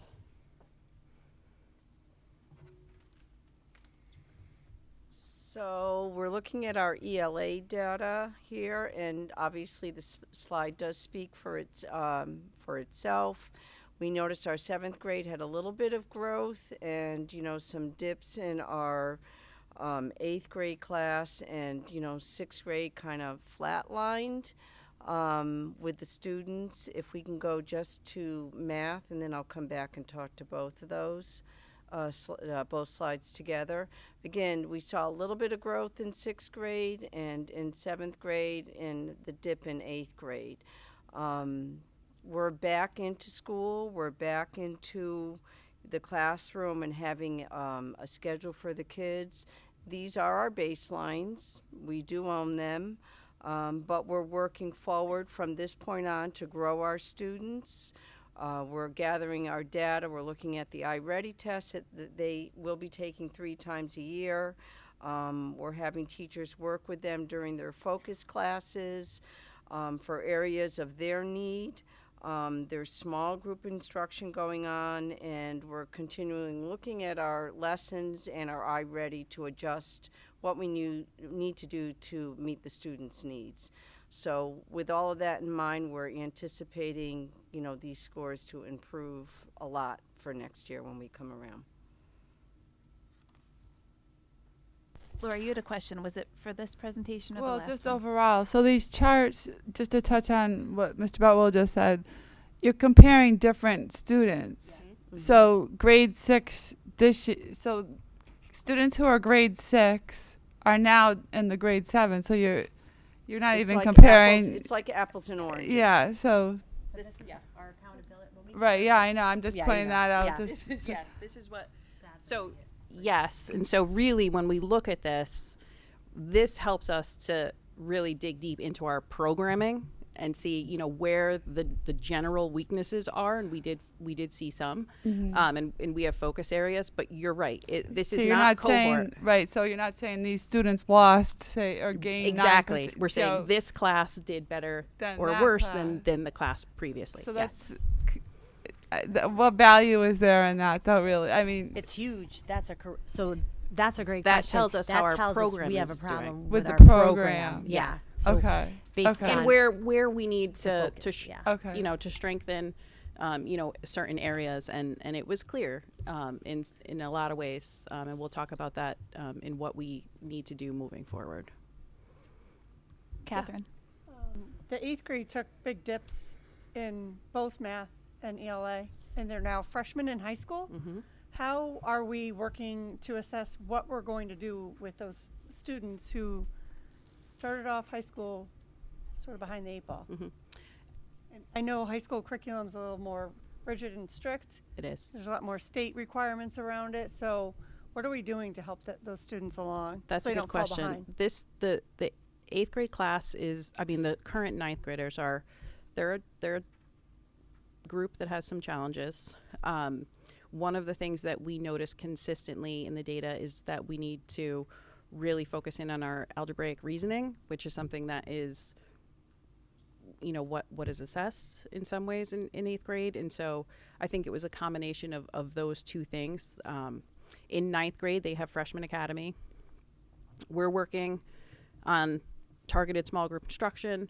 We're working so that we can have teachers meeting them in small group where they need to be, and then curriculum. We have to really take a hard look at our curriculum and what is happening in those classes. And it's not even that we just write this curriculum, but we have to make sure that it's being implemented in the classroom. And so we're taking a lot of steps to make sure that there is that coherence and that what we're doing is getting to the instructional core. I don't know if you want to talk to the 8th grade class last year. I have a follow-up question too. Oh, yeah. So our whole middle school is divided between teams. Mm-hmm. Team 1, Team 2, however they go by them. Are we able to see which team may have been, if they're equitable, or if one is further behind than the other one in math or in reading and the ELA part? Can we So- determine that? So in regards to this aspect data, we can dig into it and separate, go down line by line, child by child, and figure out which team the child was on so that we can see, how Miss Pergolesi's class did compared to, I can't remember the other math teacher that isn't here anymore, so I apologize, I just can't remember her name right now. So we can do that, and Ms. Cochola and I have talked about doing that with both math, science, and LA, so that we can dig in and see, what were some strategies that one class did that maybe the other class didn't do, if their data is that much different. And so and we there's did a do culture. that. Yeah, we did that, ahead. and we just haven't had. We've met with all the other schools except for CMS, and so we did break it down by teacher, and so we're just sort of they've had to reschedule a couple times, but we would never share that data. Right. Presented to you, but we have yes. We just haven't met with. We did that, so correct. and we met with all the principals, and they saw where all their so you're really looking at, because you're looking at programmatic, is everyone is so gets so nervous about getting compared to each other. We have to change the way we think in education, right? You're not looking at who's doing poorly. You're thinking of why is that teacher getting better results than I am? If we're using the same curriculum, if we're using the same instructional strategies, or better yet, if we're not using the same instructional strategies, which is what we just started to do in our PLCs through using the data team process, which Cromwell is about 10 years behind, and I told you this when I got here. We're about 10 years behind in curriculum writing, 10 years behind with data teams. We are, none of this is shocking to me. I think it would have looked slightly different if we didn't have the pandemic, and Carrie will tell you a little bit about where our biggest drops were, what years, and they were in 16, 17, and 17 and 18. It was before we got here, and I believe the administration before tried to say, we have a problem with curriculum and we need to really move, and there's this sense of urgency, and other things happened, and then we kind of got deterred, and then COVID happened and we got deterred. But the sense of urgency of making sure that we have a standard-based aligned curriculum, and making sure that our teachers are thoughtfully lesson planning, and that we are looking at every student as an individual. There is this, the urgency has only, the fact that we kind of stabilized through COVID kind of actually surprises me. It doesn't make me happy. When I went back and I looked at the last 5 years that we had academic data for, and in both reading and math, there was a large drop in 17 to 17, 18. I think, I want to say that math was 9% and reading was 11%. And we never recovered from that. And that drop was far bigger than our drop for the pandemic. So that tells me that we have an alignment problem, that we, at some point, there was not a focus on maintaining an aligned curriculum, and we've gotten behind. And I think, this is something that I feel like when I come up here, I'm constantly talking about the need for curriculum writing. And it takes a long time, especially because we have so little time throughout the year to do it, and they're in short spurts of time, and it's not ideal. But we have a lot of catching up to do, and never in a million years would you do this district-wide if you didn't have to. Normally, there are curriculum review cycles where you would pick a department and you would go through and you would, revise a particular department. But when I arrived here, in some cases, there was nothing to start with. And so we had to really start from scratch. And we've made a lot of progress, but there is a lot of work that needs to be done. And, with that also comes the instructional strategies. And, those strategies that in the classroom are really providing our students with what they need. And so we've really focused it. We're really narrowing in on a couple things that we really want to do very well. Robbie, you want to move the slide? Well, let's go over NGSS first, and then at the end I'm going to go through the next steps, because they're really the things that we have narrowed down as our highest leverage strategies for improving our achievement data, but really for just improving teaching and learning in general. So Julie, I'm going to have you come up and talk about. Okay, so good evening, everybody. For the Next Generation Science Standard results for last spring, you can see our scores overall as a district. Again, this assessment is only students in grades 5, 8, and 11. So you can see that we had a nice increase in our students in grade 5. We saw an increase there, and then again, with grade 8 and 11, a little bit of a decrease. Dr. McLean and I were talking about this, well, quite a bit. We've been talking about the data. Our students have not had, this year we're finally back to our hands-on, working collaboratively, running labs again in classrooms, and I think that that's going to make a big difference because we've gotten away from that. Just as we're doing with Smarter Balanced, we are drilling down to the Next Generation Science Standard Assessment, because we can look at all the different areas. It looks at life sciences. We can look at how grade levels did in earth science. We can look at how they did in physical science, and get down even to the science and engineering practices. So we're breaking that down by grade level, by school, to really hone in on the areas in our curriculum where we might need to fill some gaps as well.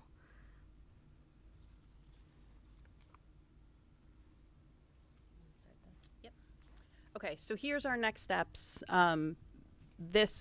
A lot of thought went into this, and really this is not something that we're just starting this year either. This is something that we have been working on for the last couple years.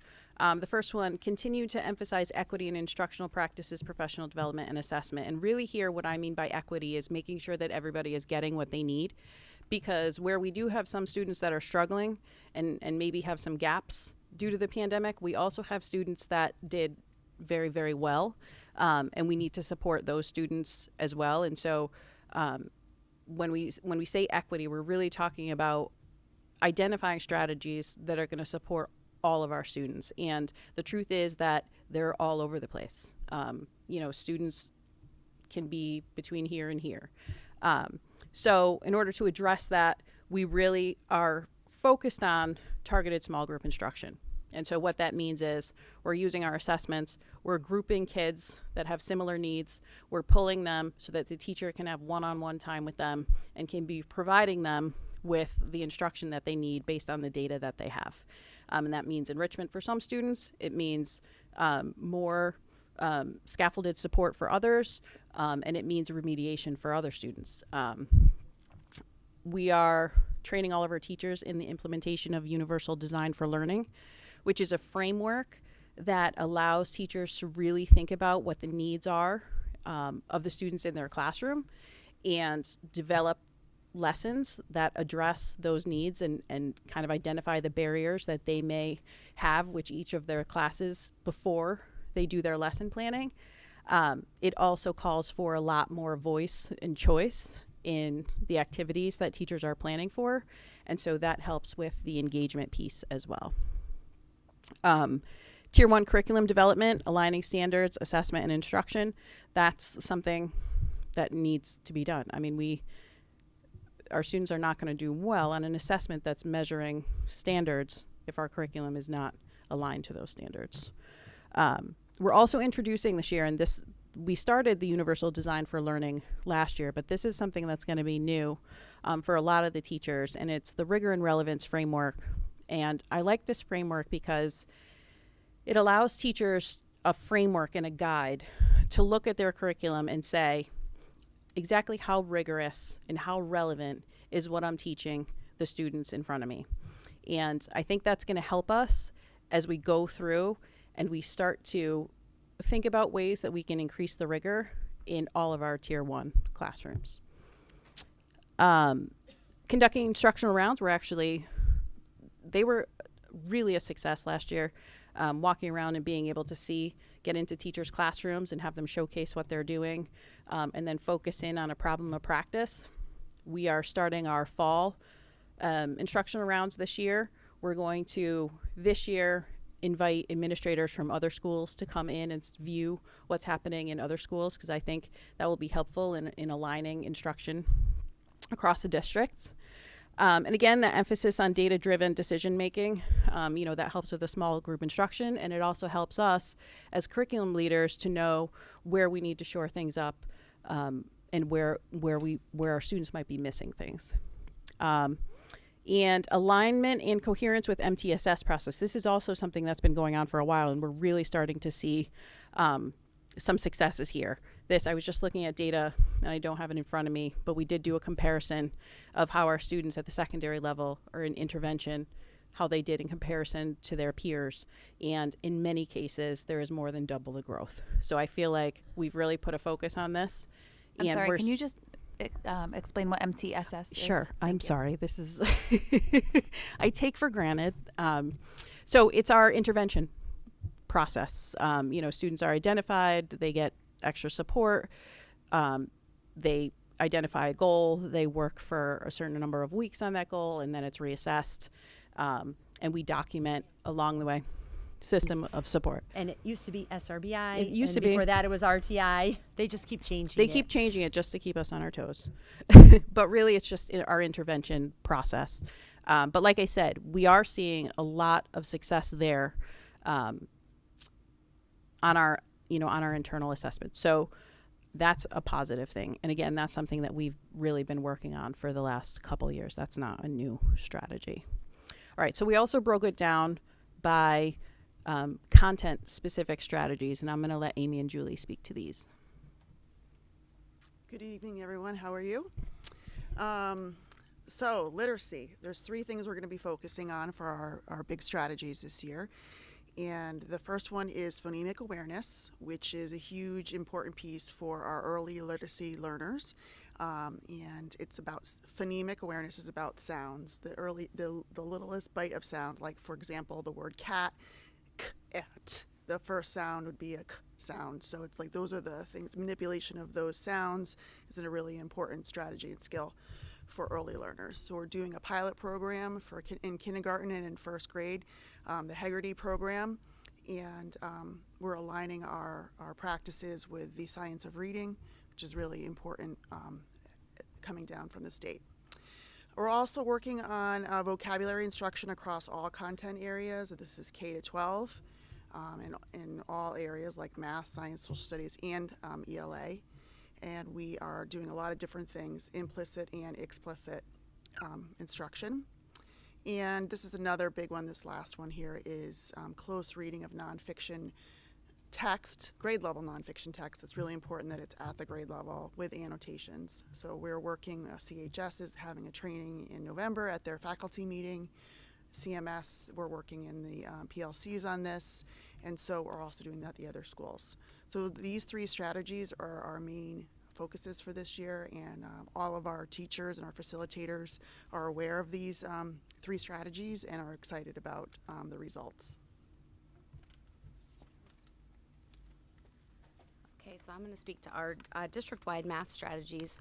So although our proficiency across our Smarter Balance and SAT assessments were not where we want the proficiency to be, the good news was that the areas that we need to strengthen were consistent across the board, K to 12. And that was whether we looked at iReady data from last year, SAT data this year, and Smarter Balance from the spring, and Smarter Balance from the spring. So all those assessments were leading towards the same strategies, which is good news for us because we know exactly what we need to do. Our focus on algebra readiness is really our first heavy hitter strategy. K-8 Common Core Math is to have kids algebra ready by grade 8. And we know that because of our data, that we know that we're not getting them, every student algebra ready by 9th grade.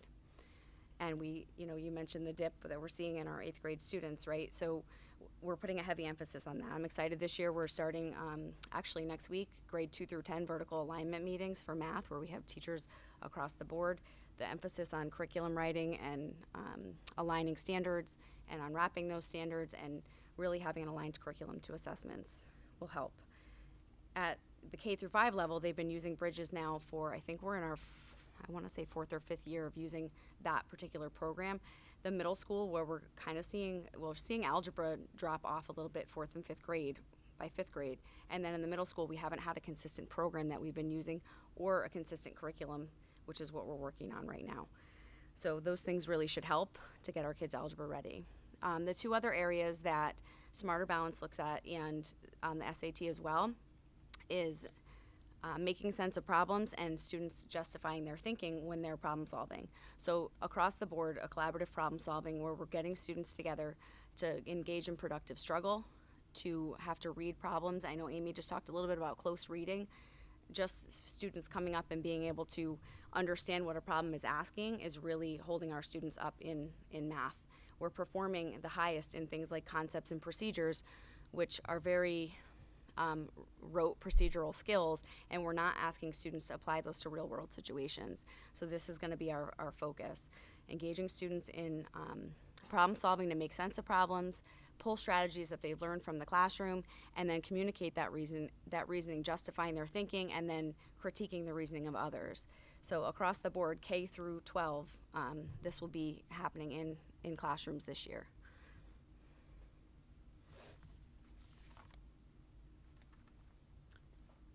Okay, so that's where we are. You know, this is where we're starting, and I think we have a good plan in place. I don't want to say that I'm surprised by the results. I think every district is looking at the results this year and sort of feeling the same way. We dropped. We didn't drop as much as the state of Connecticut dropped, so I feel like that's a small win. But that's not to take away from the fact that we do have quite a bit of work ahead of us in terms of, increasing the rigor in the classroom across the board. Do you guys have questions? What would you expect? I mean, you hope for an increase. We all hope for an increase, but I mean, okay, an increase of 0.1%. I mean, what would make you happy? What would make me happy? What would you expect this? I would like look to forward to at least make back a little more than we lost in the pandemic. So in each of the areas, like let's regain the ground that we lost, and show a little progress past that. I think this is going to be, I think we're going to see bigger gain. It's going to take some time. So I think if we get there next year, that would be fabulous. I think after that, the work that we're doing is going to continue on, and we're going to see growth past that. So, we're making up for lost ground this year, but the work that we're doing is going to push us forward in coming years. As we, curriculum work can take a couple years. So as we align our curriculum, we're going to see better results. But we have a big responsibility to help our teachers, everyone, understand the value of curriculum work and the value of why it's done and why we follow it. I believe that has not been a heavy focus for Cromwell Public Schools for a long time, and it's a mind shift, right? When you focus on something, it works. You make it happen. I believe that we hear quite often that our students can't do it, instead of hearing what can we do as adults to make sure that they can do it. And if they can't do it yet, that's okay, but we're not going to let them leave us not being able to do it. There is a cultural mind shift that has to take place. And we've had some really courageous conversations about it, and people are not necessarily happy with me at the moment about some of the work that has to get done. But I've been preaching since I've been here about the lack of curriculum alignment and then the implementation in the classroom, and some of the low expectations for our students in teaching to the middle, and other students on either end not getting what they need. The accountability piece, we're going into classrooms and doing look-fors with the principals, with the administration, with the instructional team. We have the team, and I know our teachers can do it. It's getting them to believe that they can do it. I know our students can do it. I could sit here and use COVID as an excuse for all that I want, but I won't. I will not when it comes to this. we could do this, but it's going to take time. This problem was 10 years in the making. So in order to close the gap, it's going to take some time. You said you want to get back half of what. I'd like to I'm- see I'm- us I'm get trying back to what we conceptualize- lost. 1.5. I'm trying to conceptualize. You know, by that. grade level, like, you know, where we saw our biggest losses, I'd like to see some bigger gains, you know, so that we can gain the ground back. And it would be great to see us move just a little bit past that. That's how we're going to make growth, right? Like, let's make up the lost ground and then push a little bit forward. And that is really going to depend on each of the grade levels. Like, it's broken down by, you know, some of our grade levels managed to show increases, which is fantastic.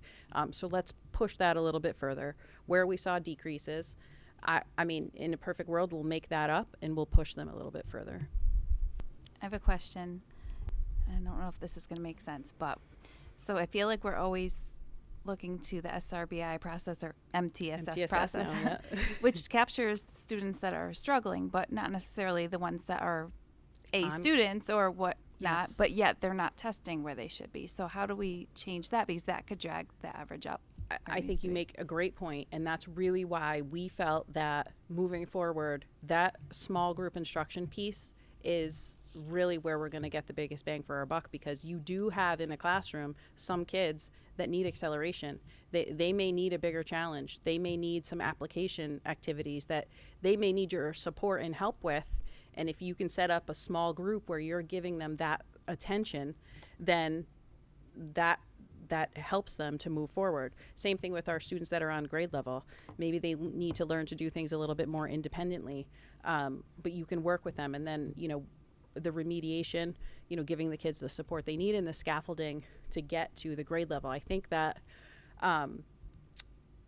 in an effort to meet the needs of our lower students, I think that we, over time, have lowered the expectations for all.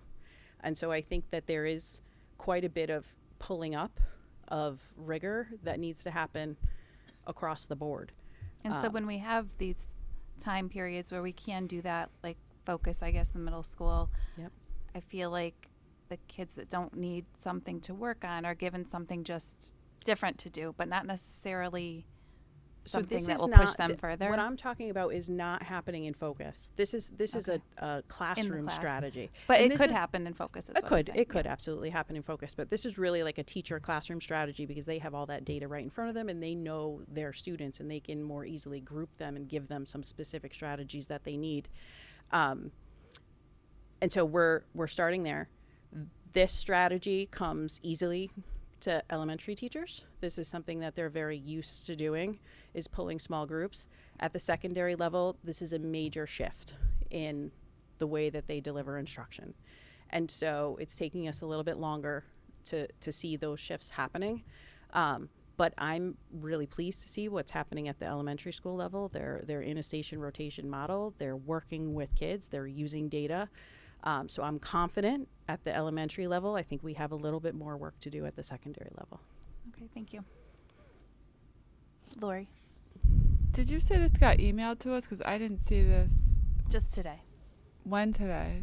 About 2 o'clock, I think.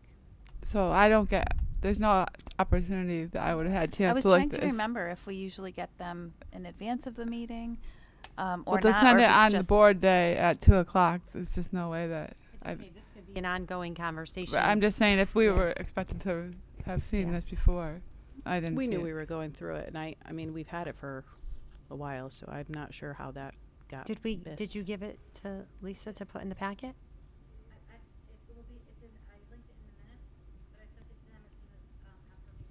Oh, so we just, it was a miscommunication. I think we just missed messed it. up. Yeah. We just messed up. Normally, this would be in the packet. I actually don't know how I missed it. Okay, thank you.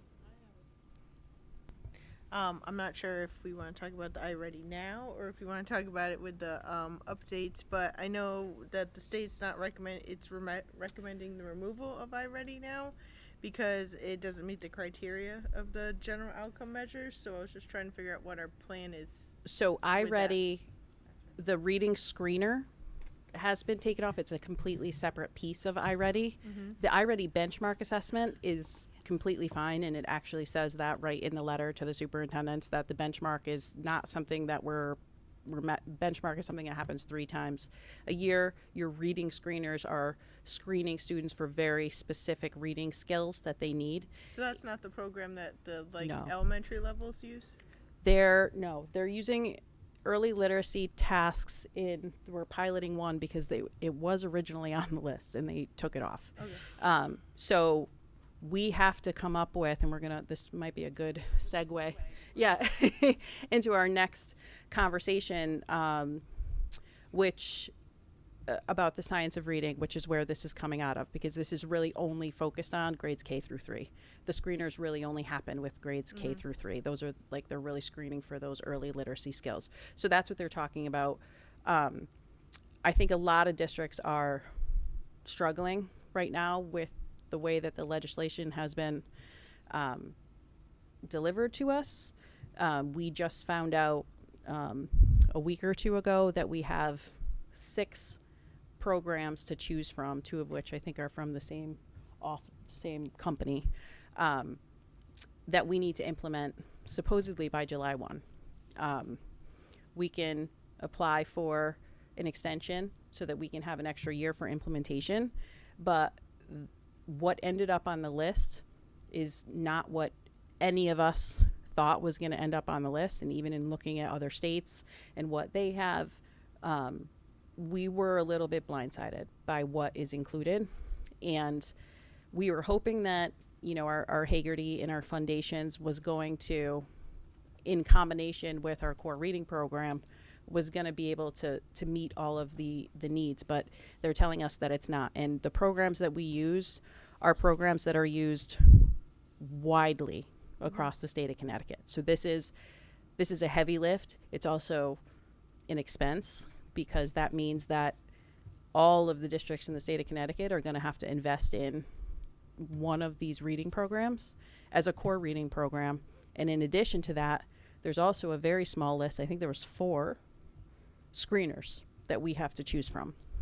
So we have our work cut out for us. I know that there's been some pushback statewide. Yeah. It is absolutely insane how education has become such a forum for political gain, and this is part of that political gain. The fact that some of the reading programs that are good and we've been using and we know work are not on that list, and some that I've never heard of a day in my life. It's I asked Carrie, I said, where are those programs being made? Texas? And we all laughed, because they are. We're going back to, or California. We're going back to basal readers, which I'm not saying doesn't have its place for higher text reading. However, we could do better by our kids, and the State Department of Education is endorsing this, and we are pushing back, and meaning we were allowed to wait to ask for an extension for 1 year. Now So we have till July, so we can push it out a year from that. But even that is a tight timeline for implementation of an entire new reading program, especially post-pandemic, when teachers really, this is not an ideal time. And they cost to do this. Hundreds of thousands of dollars. We're not talking about an peanuts. exceptional amount of money to replace your entire reading program district-wide. So the Connecticut Association of elementary-wide. Superintendents Director Fran Rabinowitz met with her executive team, which is quite a few superintendents, met with Commissioner Charlene Russell Tucker, and just said, we can't do this. We don't have the money. We don't have the time. This isn't the right time. This is absolutely insane. Something has to change. The only thing that they said they would do is let us waive it, add an extension to 1 year. And here's the nice part. If we want to submit everything we're doing and it passes their whatever they give us, because we don't have the criteria yet, right? Then we can continue doing what we're doing. But chances are, if we're not using what they told us to use, there's a good chance that we're not going to pass, which is a very There's tedious a really process. Good chance. Like they told us that. Yeah, they said really right. So we are writing to, and I have the conversation with our legislators. We're writing letters. We're all writing our own personalized letters. this can't happen. It happens at the implementer time. So you're in legislation, and like, for example, although I think it's a very good one, last minute, everything starts getting thrown in. It's about to be midnight and the bell rings and people are throwing things in. And one of the things that got thrown in with education was teachers have to have a 30-minute lunch. Now, I believe that teachers should have a 30-minute lunch, but in some districts, they were only having a 20-minute lunch. And they found out in May they had to have a 30-minute lunch, which now ruins the entire schedule. So now you have to hire people. So no one is arguing that, I'm using this because it's easy to comprehend, that this isn't good. What we're saying is you cannot throw this into a bill last minute because, you know, As practical Bobby and Marie made an implement- agreement that if you put this into the bill, we're going to put this into the bill. And that's been happening a lot in education and the last 2 years. But this year, it looked like just a few, but with hefty changes for educators and for schools. This being one of them. And people are really starting to fight back. I don't know how even far have a we'll get. director in the office that is running this. They have an interim right now. So it's been delayed on the State Department of Education's part. We can say all of that, but at the end of the day, Amy and I, if we're going to do this, then I feel like we need to do it right. And where we are now is we are taking a really good look at the programs that are on the list. We'll make a determination of which one we think, or two maybe, which one we think are the best programs for our students. And then we're going to have to talk about costs at some point. You know, I know one of the programs sort of touts itself as being free, but it's absolutely not free. The framework is free, and then you have to buy all of the materials in order to implement it. So we got kind of excited, but then we looked into it a little bit further, and that's absolutely not the case. But again, you know, we're in this with the entire state of Connecticut, and I know that I have a meeting next week with the Middlesex Consortium curriculum people for our local towns, and we've been talking about this extensively, and we haven't met since this list came out, and there's been emails fired back and forth about our need to really have a discussion about what we are going to do. You know, in most cases, well, in all cases, right, we've already done our budget. There's no way that we're implementing for July 1, and we just got this list 2 weeks ago. How would we ever train our staff to be ready for a July 1 implementation on a brand new program, even if it was just K through 3? You need consistency K through 5, but it just is, it's mind blowing. So at least we have the opportunity for the waiver, and that's where we are. So that's the update. I wish I had better news. You know, we're going to make the best of it. This means new assessments and new curriculum, and we're going to wait it out and see what comes of it, and in the meantime use our time very wisely to move us forward so that we're in compliance with the legislation. This is just Connecticut. This was just the state legislation. It's Connecticut. It's happening in other states around us, Massachusetts, Rhode Island, Colorado. Not that that's around us, but this is popping up, and like Dr. Macri said, it's not that the science of reading is a bad thing that we're fighting against. This is something that we do believe in, that we do believe is best practice, but in order to implement it well, you can't just turn something around like that so quickly. So, you know, this is something that we think is going to be valuable, but not like this. We also need to be practical about what it takes to do something like this. Yeah. And just, and when I was a principal, we did something very similar with the science of reading in one school. It took 3 years to implement and get on. This is just one school, and we had success, but a lot of other schools, because they tried to do it more quickly, there was so much pressure from the State Department of Education at the time, failed at this. And we, as the superintendent's crew, they are not happy. Believe it or not, I don't have to say too many words because your superintendent is saying plenty, and he can because he's retired. He could retire at any moment. It's just, unbelievable what is being put upon us as educators, and I believe, sadly, it has a huge political platform right now. Everything has a huge political platform, and it's going to cost everybody a pretty penny, and no one has the money, no one has the time. This is just not the time. It's just not the time to take teachers' core curriculum away from them when we're really trying to remediate students in something And that we catch them know. up. I mean, we know what we're doing is not hurting children. Could we make a shift? Yes. And will it be better? Maybe. But right now does not seem to me to be the time to really do this to our teachers. We're going to do it because we have to do it. Because we have no choice. But been talk of some superintendents have said, what if we just say no, we're not doing it, which has happened before with teacher evaluation and everything else. We do get federal funding, so we can't just say no. Some districts get very little federal funding, and quite frankly, I think Madison a few years ago, they just bucked at Smarter Balance and said, we're not doing it. They took away what? The $5,000 that they got? It wasn't a big deal, but for us, it's a big deal. We can't afford to not do it. So this is a wait and see. We'll keep you updated. It is not looking good, like it's going to go anywhere. And we will comply, because we always do. But it'll just be an extra burden, and it'll be a financial burden too.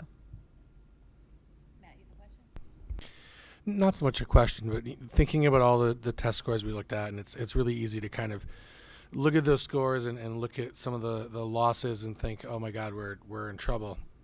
But the reality is the scores that we're looking at are not dissimilar from the rest of the state. Most of the state have the same experience. There's a couple of things at play, at least in my point of view. One of them is we've spent so much time and energy and resources over the last 2 or 3 years focusing on the mental and emotional well-being of our students that we have backed off on academic rigor. I truly believe that as an educator. I've seen it in my own classroom and in the teachers I work with, and whether that's been intentional or unintentional, there's been such a focus on emotional well-being that the academic rigor and the pressure to academically succeed and academically move forward has been backed off a little bit. I do like the plan that you have here as a good starting point to kind of re-initiate that rigor.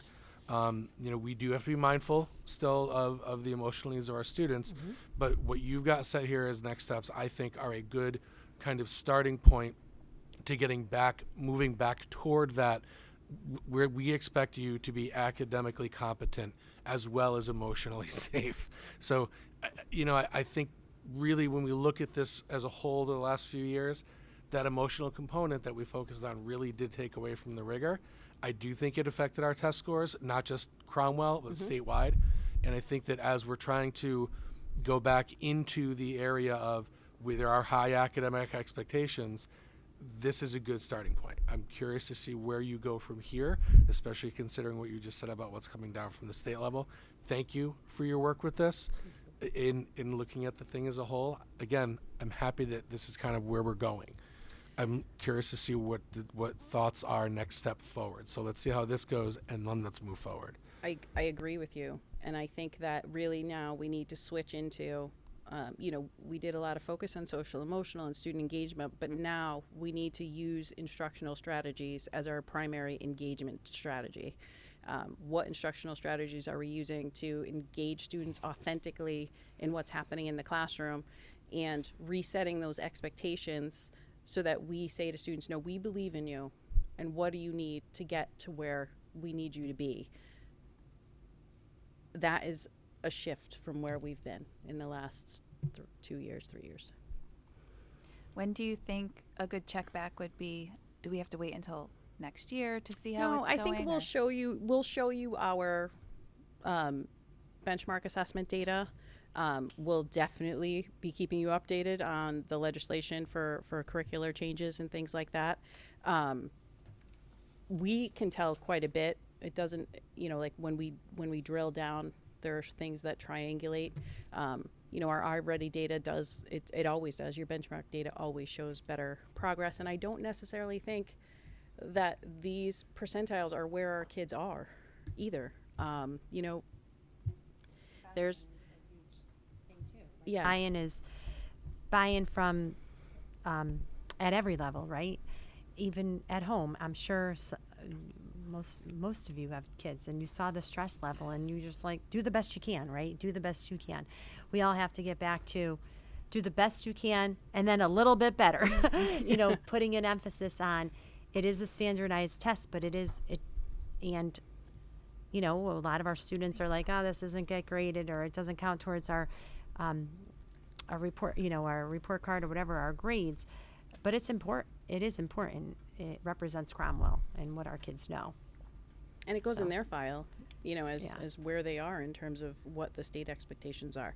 So we're working on all of that, but I do believe that we saw really exceptional growth in K through 2, which is not surprising in reading and math. And I think, you know, those kids are now moving into WIS, and, you know, our there is no accountability assessment for K through 2. So I think, you know, we're going to see that progress of our youngest kids really growing leaps and bounds, and we're hoping to see that now funnel up to the upper grades. Okay.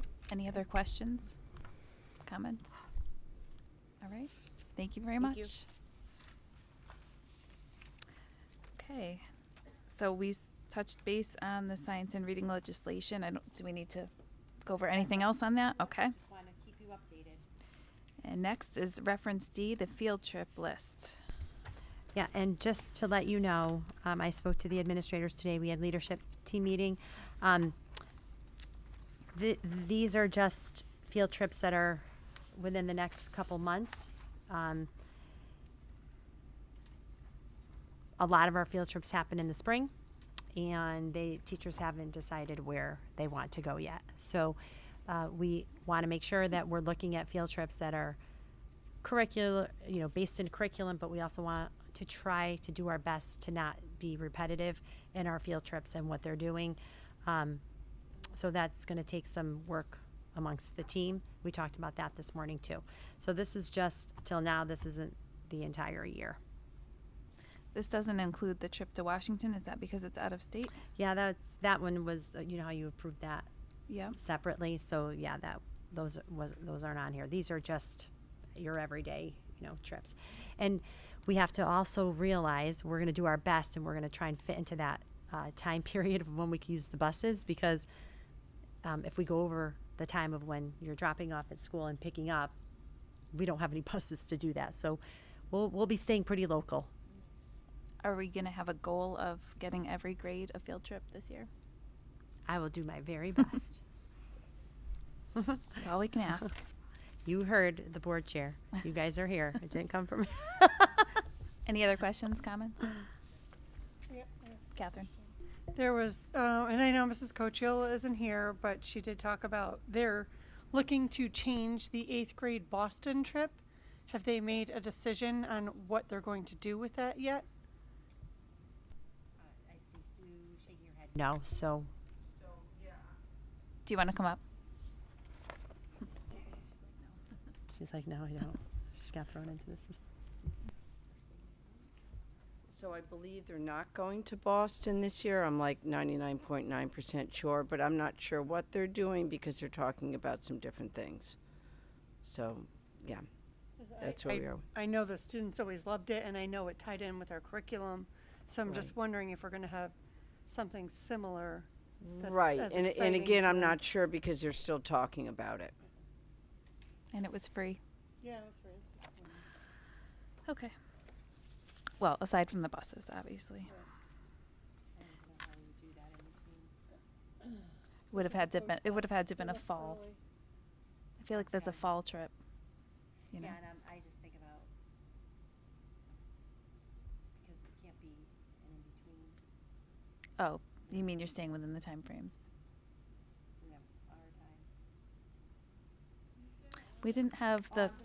I'm saying anything that is out of state, especially if it's a day trip like this, it's just going to be more of a challenge because the drivers that we have to be back. We have a fleet of 12. We can borrow. People work overtime. Those were the good old days when people actually worked. We had bus drivers, I should say, were working as bus drivers. now what we're trying to do is plan field trips that are once our loads drop off, and so that makes it hard when you're looking at something like Boston. I'm not saying that we're not looking out of state. It just worries me. How did we make the DC trip Right. work then? Thinking the Because same that's thing. out of state, and they obviously had to use different bus drivers for it. They made it work. Don't they took coach buses. Yeah, I was they going to took say coach those buses. those had to be coach. Those are private coach Yeah, buses. they had We to could have possibly gotten them. No, definitely not school buses, but we The could have bus, gotten the Boston them trip, through. wasn't that always on coach I think buses so. too? But through DACO, that's what the Boston trip, it's a day trip. So you get the DACO buses. In our contract, we have to contract with DACO. So DACO has the other buses. Okay, thank you. Sorry, I can't think. They have coach buses too. I don't know. I really can't answer this with 100% certainty. If we used DACO as coach buses for this trip to DC, I don't know. We may have used a completely private company. I'm not even sure. I don't know. Do you know, Rams?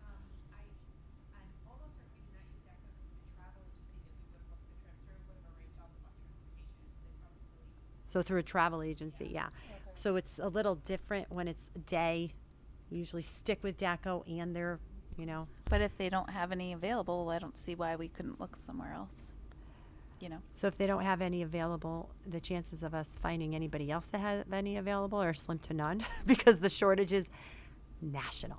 It's everywhere. We could try. So basically, the lack of bus drivers means that we're going to have a lack of field trips. It could possibly mean that we're going to have a lack of field trips out of state. We'll do our best to stay in state, even if they do little things. But trying to find someone on the, 7 o'clock in the morning till 5 or 6 o'clock at night is going to be really hard. And the worst thing you want to do is say we're going to do it and then let the kids down last minute. I'm not saying we don't give it a try. We'll give it a try. And it'll also increase the price when you're looking at private companies too. Okay. Will we get an updated field trip list later? I asked Lisa already. I said, can you please put it on for January and then again in March so that you can have 3. Priorities, field trips. I know. Sorry. I'm cracking up. I'm like, do you people understand what we're going through? No, I'm kidding. Sorry. I know. All right. I want our kids to have trips too, and I've They've talked just to you missed about so many, so. And I was one of those kids that if I didn't go on field trips, I didn't go anywhere when I was a kid.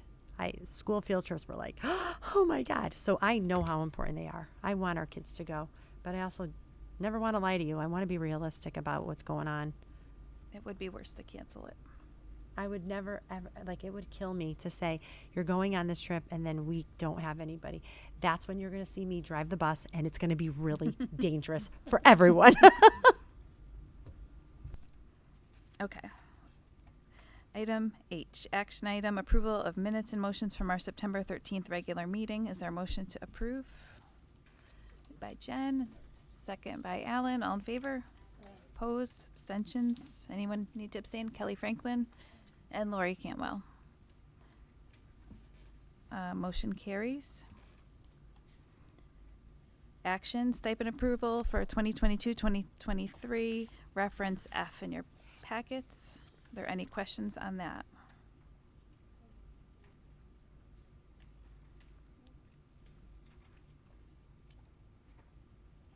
For the stipend resignations, I assume we've replaced them? Or will be? Will be? Yeah, we will be. Yes. Yeah, he got a head coach. I'm so happy for him. It's hard. He's sad. He's an assistant coach, Kenneth Borton.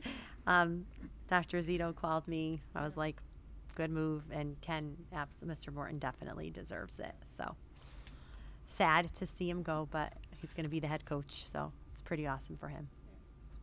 All right, is there a motion to approve those 2 stipends? Motion. By Catherine, is there a second? Kelly Cloutier, all in favor? Opposed, abstentions, motion carries, the stipends are approved.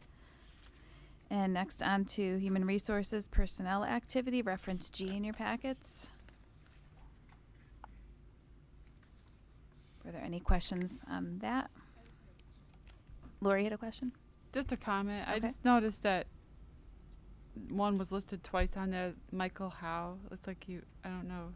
If you look, if he's the third one, and then a couple people down, he's on there again. It's the same. Oh, just a duplicate. I just noticed that. Nothing major. I just jumped. Same position. Okay. Yeah. Thank just a you. delete one. Anything else? I just had a quick question. Kelly? So I know I mentioned this last time when we needed a Spanish teacher. It looks like we need another Spanish teacher. Are we good still on getting Spanish teachers?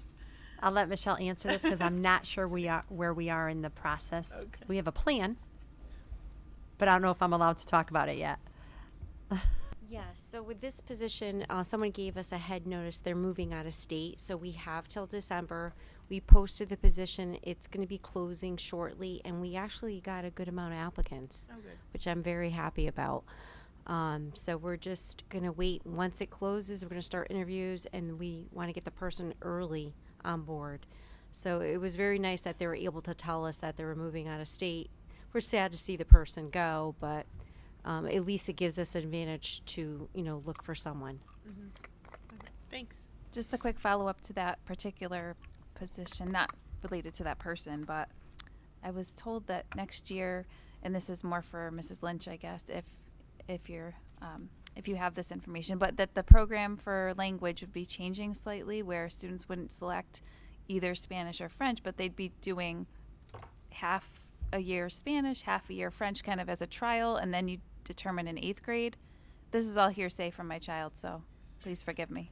They got the inside scoop. So start over again, because I know it was Spanish Oh, and French. so then next year, Spanish if you're a and 6th French. grader this year, next year, would you be doing kind of like a pilot where you do Spanish for half the year and then French the other half a year, instead So of deciding In- one or the in other? No, in 6th grade, we give them a taste of Spanish Maybe and that's French, what it which was. it's a very teeny tiny Okay. because of staffing issues and scheduling issues. So, and that's relatively new. We started doing it a couple of years ago. Okay, when they go to at the end of 6th grade, we send out an informational thing. Do you want French or do you want Spanish for 7th grade, 8th grade? And we do our best to honor the request, but again, it comes down to numbers. I can't have everyone in Spanish and only 2 kids in French. So they take Spanish, or French in 7th grade and 8th grade, and then when they go to high school, they can choose whatever they want for a foreign language. They're not locked into French and they're not locked into Spanish. Okay, thank you for explaining that. Sorry Yeah. for the confusion. I saw that we were losing a Spanish teacher, and then I was piecing it together, thinking, oh, I wonder if that's why there was a change. No, Okay. no, that will be okay. We're taking care of that too, right? Any other questions about the human resources report? No? Okay, thank you. And informational principal reports, reference H, I, J, and K. Any questions on those? I do. Lori. Sorry, I know it's getting late. I just did have this one question about, so for the high school one, I was just wondering if you could explain, so for number 7 where it says number of students truant, and then it says 29, that just seemed like a really high number to me, and I just wanted clarification. Does that mean, what exactly does this mean? That you have 29 students that, like, how many times do you have to be out before you get onto this chart? So there's the State Department of Education. What is it, 10? The number when you're considered officially truant, chronically absent. So yes, So you're considered 10, truant. so we have, so in the month of September, there was 29 students that missed more than 10 days. Is that right? We have, sorry, Ramsey, do you want to come up? Come on, can you come up just to make sure? I just want to make sure I'm reading this right. Plus, remember, too, in the high school, and every school, we have kids who, So Who are school truancy avoiding. qualifies as a student who is absent 4 or more times unexcused in 1 month, or exceeding 9 times in the course of a school year.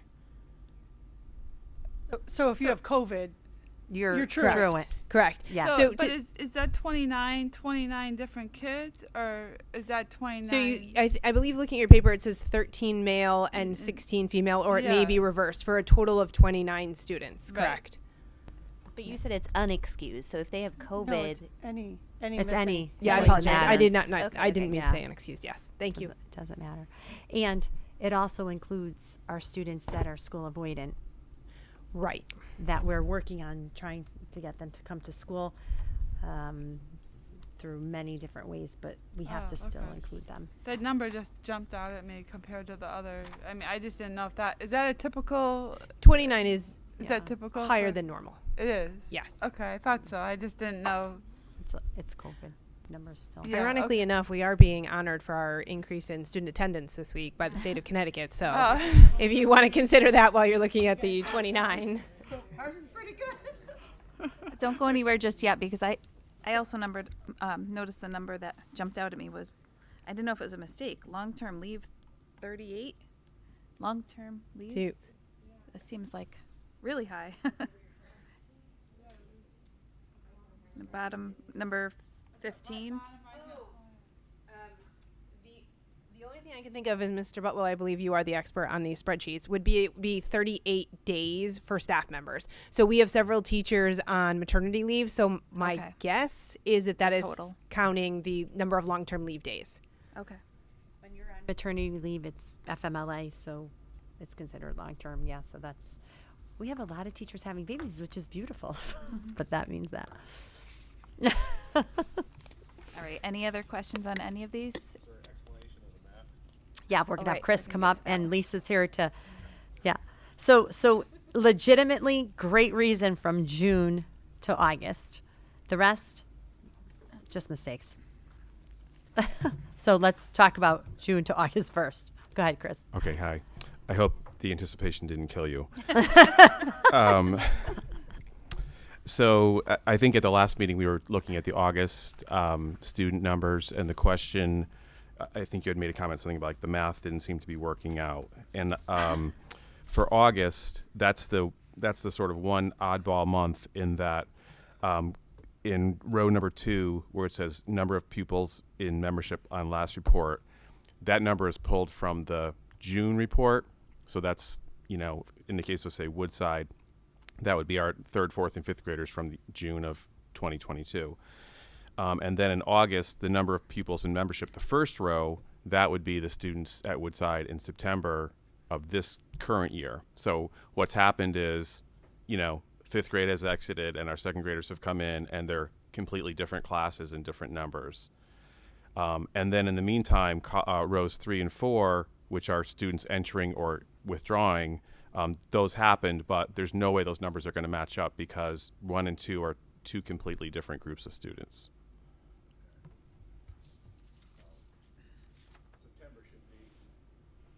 September should be good. We look at Cromwell Middle School. Poor Sue. Come on up, Sue. Could you bring your report? I have it here, Sue. And Chris, you might be able to explain it, but we'll have Sue up here. Sue had a rough day. She's doing a great That's job. okay. We're moving forward. Okay, so wait a minute. Where am I on here? So what are we looking for?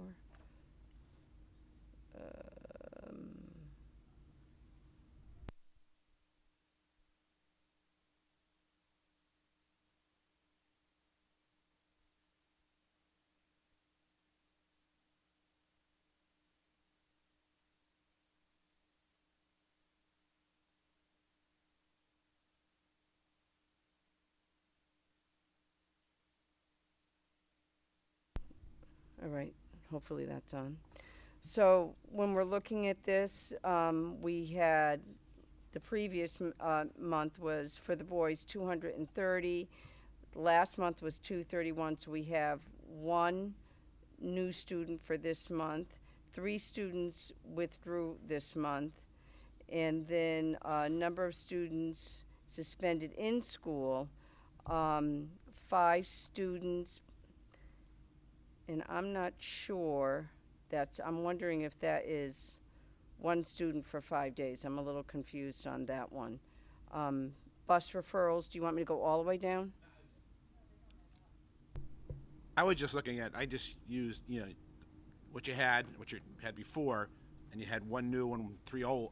I didn't get into the other numbers, but that, Right. And I would have to look into that with the one new and the one new student coming in compared to the numbers from our last report. That doesn't add up. So if our last report was 231 and we have another new student coming in, it should be 232, is what I'm saying. Okay. So, I and think even if you subtract the students that withdrew, we're still off. I think you were going to have a meeting with the secretaries to see if they were doing it differently, right? We actually we met. Edna sees the same thing. We did met. We had a secretary from elementary, principals at the table, and it's still not right. Right. And Right. So we can go back and look it's at human that. error. Right. Okay. The only thing I'm thinking of is the withdrawal numbers is where it's off for this month. Yeah.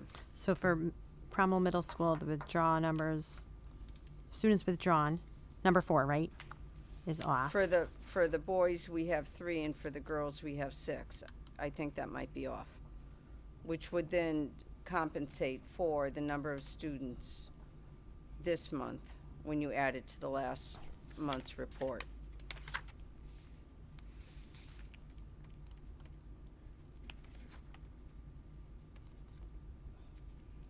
I think what we need to do is before these are submitted, the you Check guys- them. Yeah, you need to Yeah, sit confirm. with. And students. Did we usually have a our student secretary does change confirm that genders? with, Can't answer that. I'm sorry, Sue. what? usually the secretary confirms that with the principal, Yeah, but she was out, so, yeah. yeah.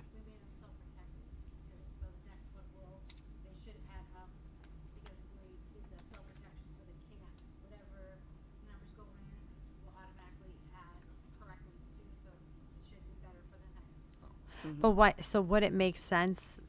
Because I'm really actually curious too. Because I walked into this too, and I'm starting to get a little curious here. Because we had a meeting. It's okay, Chris. Be honest.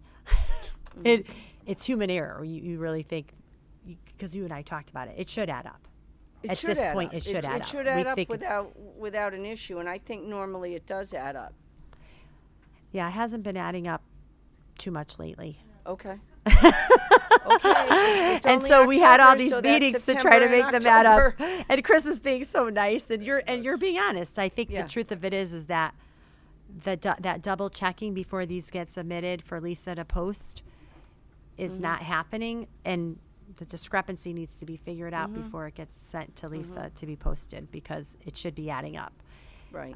After the And meeting. above all, this is really bothering Alan. It's bothering Alan It's- to the it's the extent of. banker in me. You used to Well, you have know this what? The other balance. day. I'm in an issue with that. No, Yeah. Alan. To be honest with you, I had this conversation with Chris and Lisa. I'm like, with Alan. I agree. I don't get it either. So tell me something that I'm missing, because I'm not getting it. August, that And, made um, sense. August, That yeah, made it made sense to me But too. And the Right. rest. month The is other it? thing is Doesn't. too, though, if a student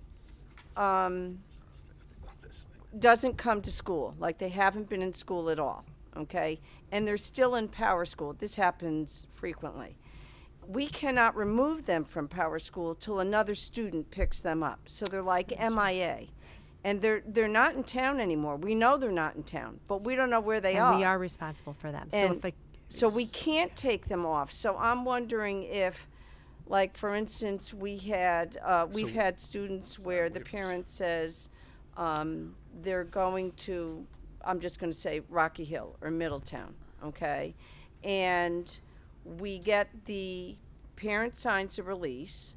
So I take them out of Power School, like on the schedule side, so that they're not appearing on the teacher's LA class, math class, science class, and so on and so forth. But they're still in Power School. But when you call up that student, it shows they have no classes, because Rocky Hill hasn't called to say, okay, they're with us. I When- just what's take that? them off the class roster so that the teacher isn't going, when is Johnny coming to school? He hasn't been in school since it started. Well, Mom signed the paper. Here's the paper saying that he's going to Rocky Hill. Rocky Hill still hasn't called us. or Right, so- whatever school so it we is. need like a limbo column on Yes. the Waivers. like, Okay. yeah, or Yes. or a formally withdrawn, however, still in the system. Right, Like and something sometimes to we maybe never, clarify. like, they're out of state, and we end up having to, I can't remember the deadline, but it's either 60 days or 90 days. We just eliminate them because I we had don't 3 know students where they earlier are. this year who withdrew from the school where I teach, and they were on my roster in my attendance every day for 2 weeks until they were removed from Power School. So I totally Right, get the Power right. School. So I mean, technically, they're those still kids were ours probably until they're dinged picked for being up. But truant if the other in school Glastonbury never picks them up, then so I mean that could We be an technically issue where can't. they mark down the student withdrew, but they're not officially withdrawn yet Right, because and of the we release. can't move them. That I know for sure by Right, law. we have to We wait. have to wait to have them withdrawn because we have to continue on our end to look for those kids, even though their parents are telling us they're going to school in New Hampshire. Until we Right. get that paperwork that says Right, they are, and they we have sign to keep off on bothering it, them. and the parents will sign off on it, and so we'll wait. The guidance We don't get counselor will It's a call safety New measure for students. Right. You can't have a kid who just Missing. disappear off the face of the earth. Yes. Correct. The problem is it messes up our spreadsheets and really bothers Bothers Al. Al. But makes the our other problem, meetings the other really problem with long. that is, and Poor I think I Al. overheard You know, Catherine poor say Alan, this, he just really wants we to know. We report this stuff to the state. So, are we also now kind of reporting numbers that are a little off to the state? Like we Right, don't. So right. that's, Right, and I'm not sure So that's maybe they the can just problem, but I work just on know it that behind that the happens. scenes and yeah. we'll I move think on. actually As we long just as we need have to the add explanation. that. I did have a question as well, though. That's a joke, right? About the No, principal it's a report? quick one. Okay. So, just outplacements. At the high school, I see 7/4. I'm assuming that's separated male, female, female, male. So that's 11 students currently outplaced. Because then the other schools, I see only one number. For example, Cromwell Middle School is 10 students outplaced, 0 at WIS, 5 at ECS.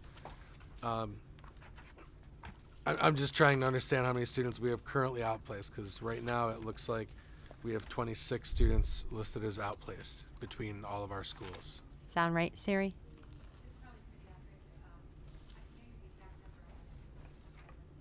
Okay, I'm just it's only stuck out because it's listed as 2 numbers at the high school, 7 and 4, and then just 1 number for every other school. So I'm guessing high school maybe just separated out by male, female students. Okay. I just want to make sure I understand what the numbers are. That's all. Yeah, no worries. Thanks. I'm going to take this report right off the agenda so nobody can ever look at it again. All right. Are we all good with this now? Thank you. All right. First read policies, we have none. And we have A through J up for second read. Does anyone have any questions on any of the policies? Jen. Just a quick question. Do we have a gifted and talented program? We have to identify students who are gifted and talented, but we do not have to program.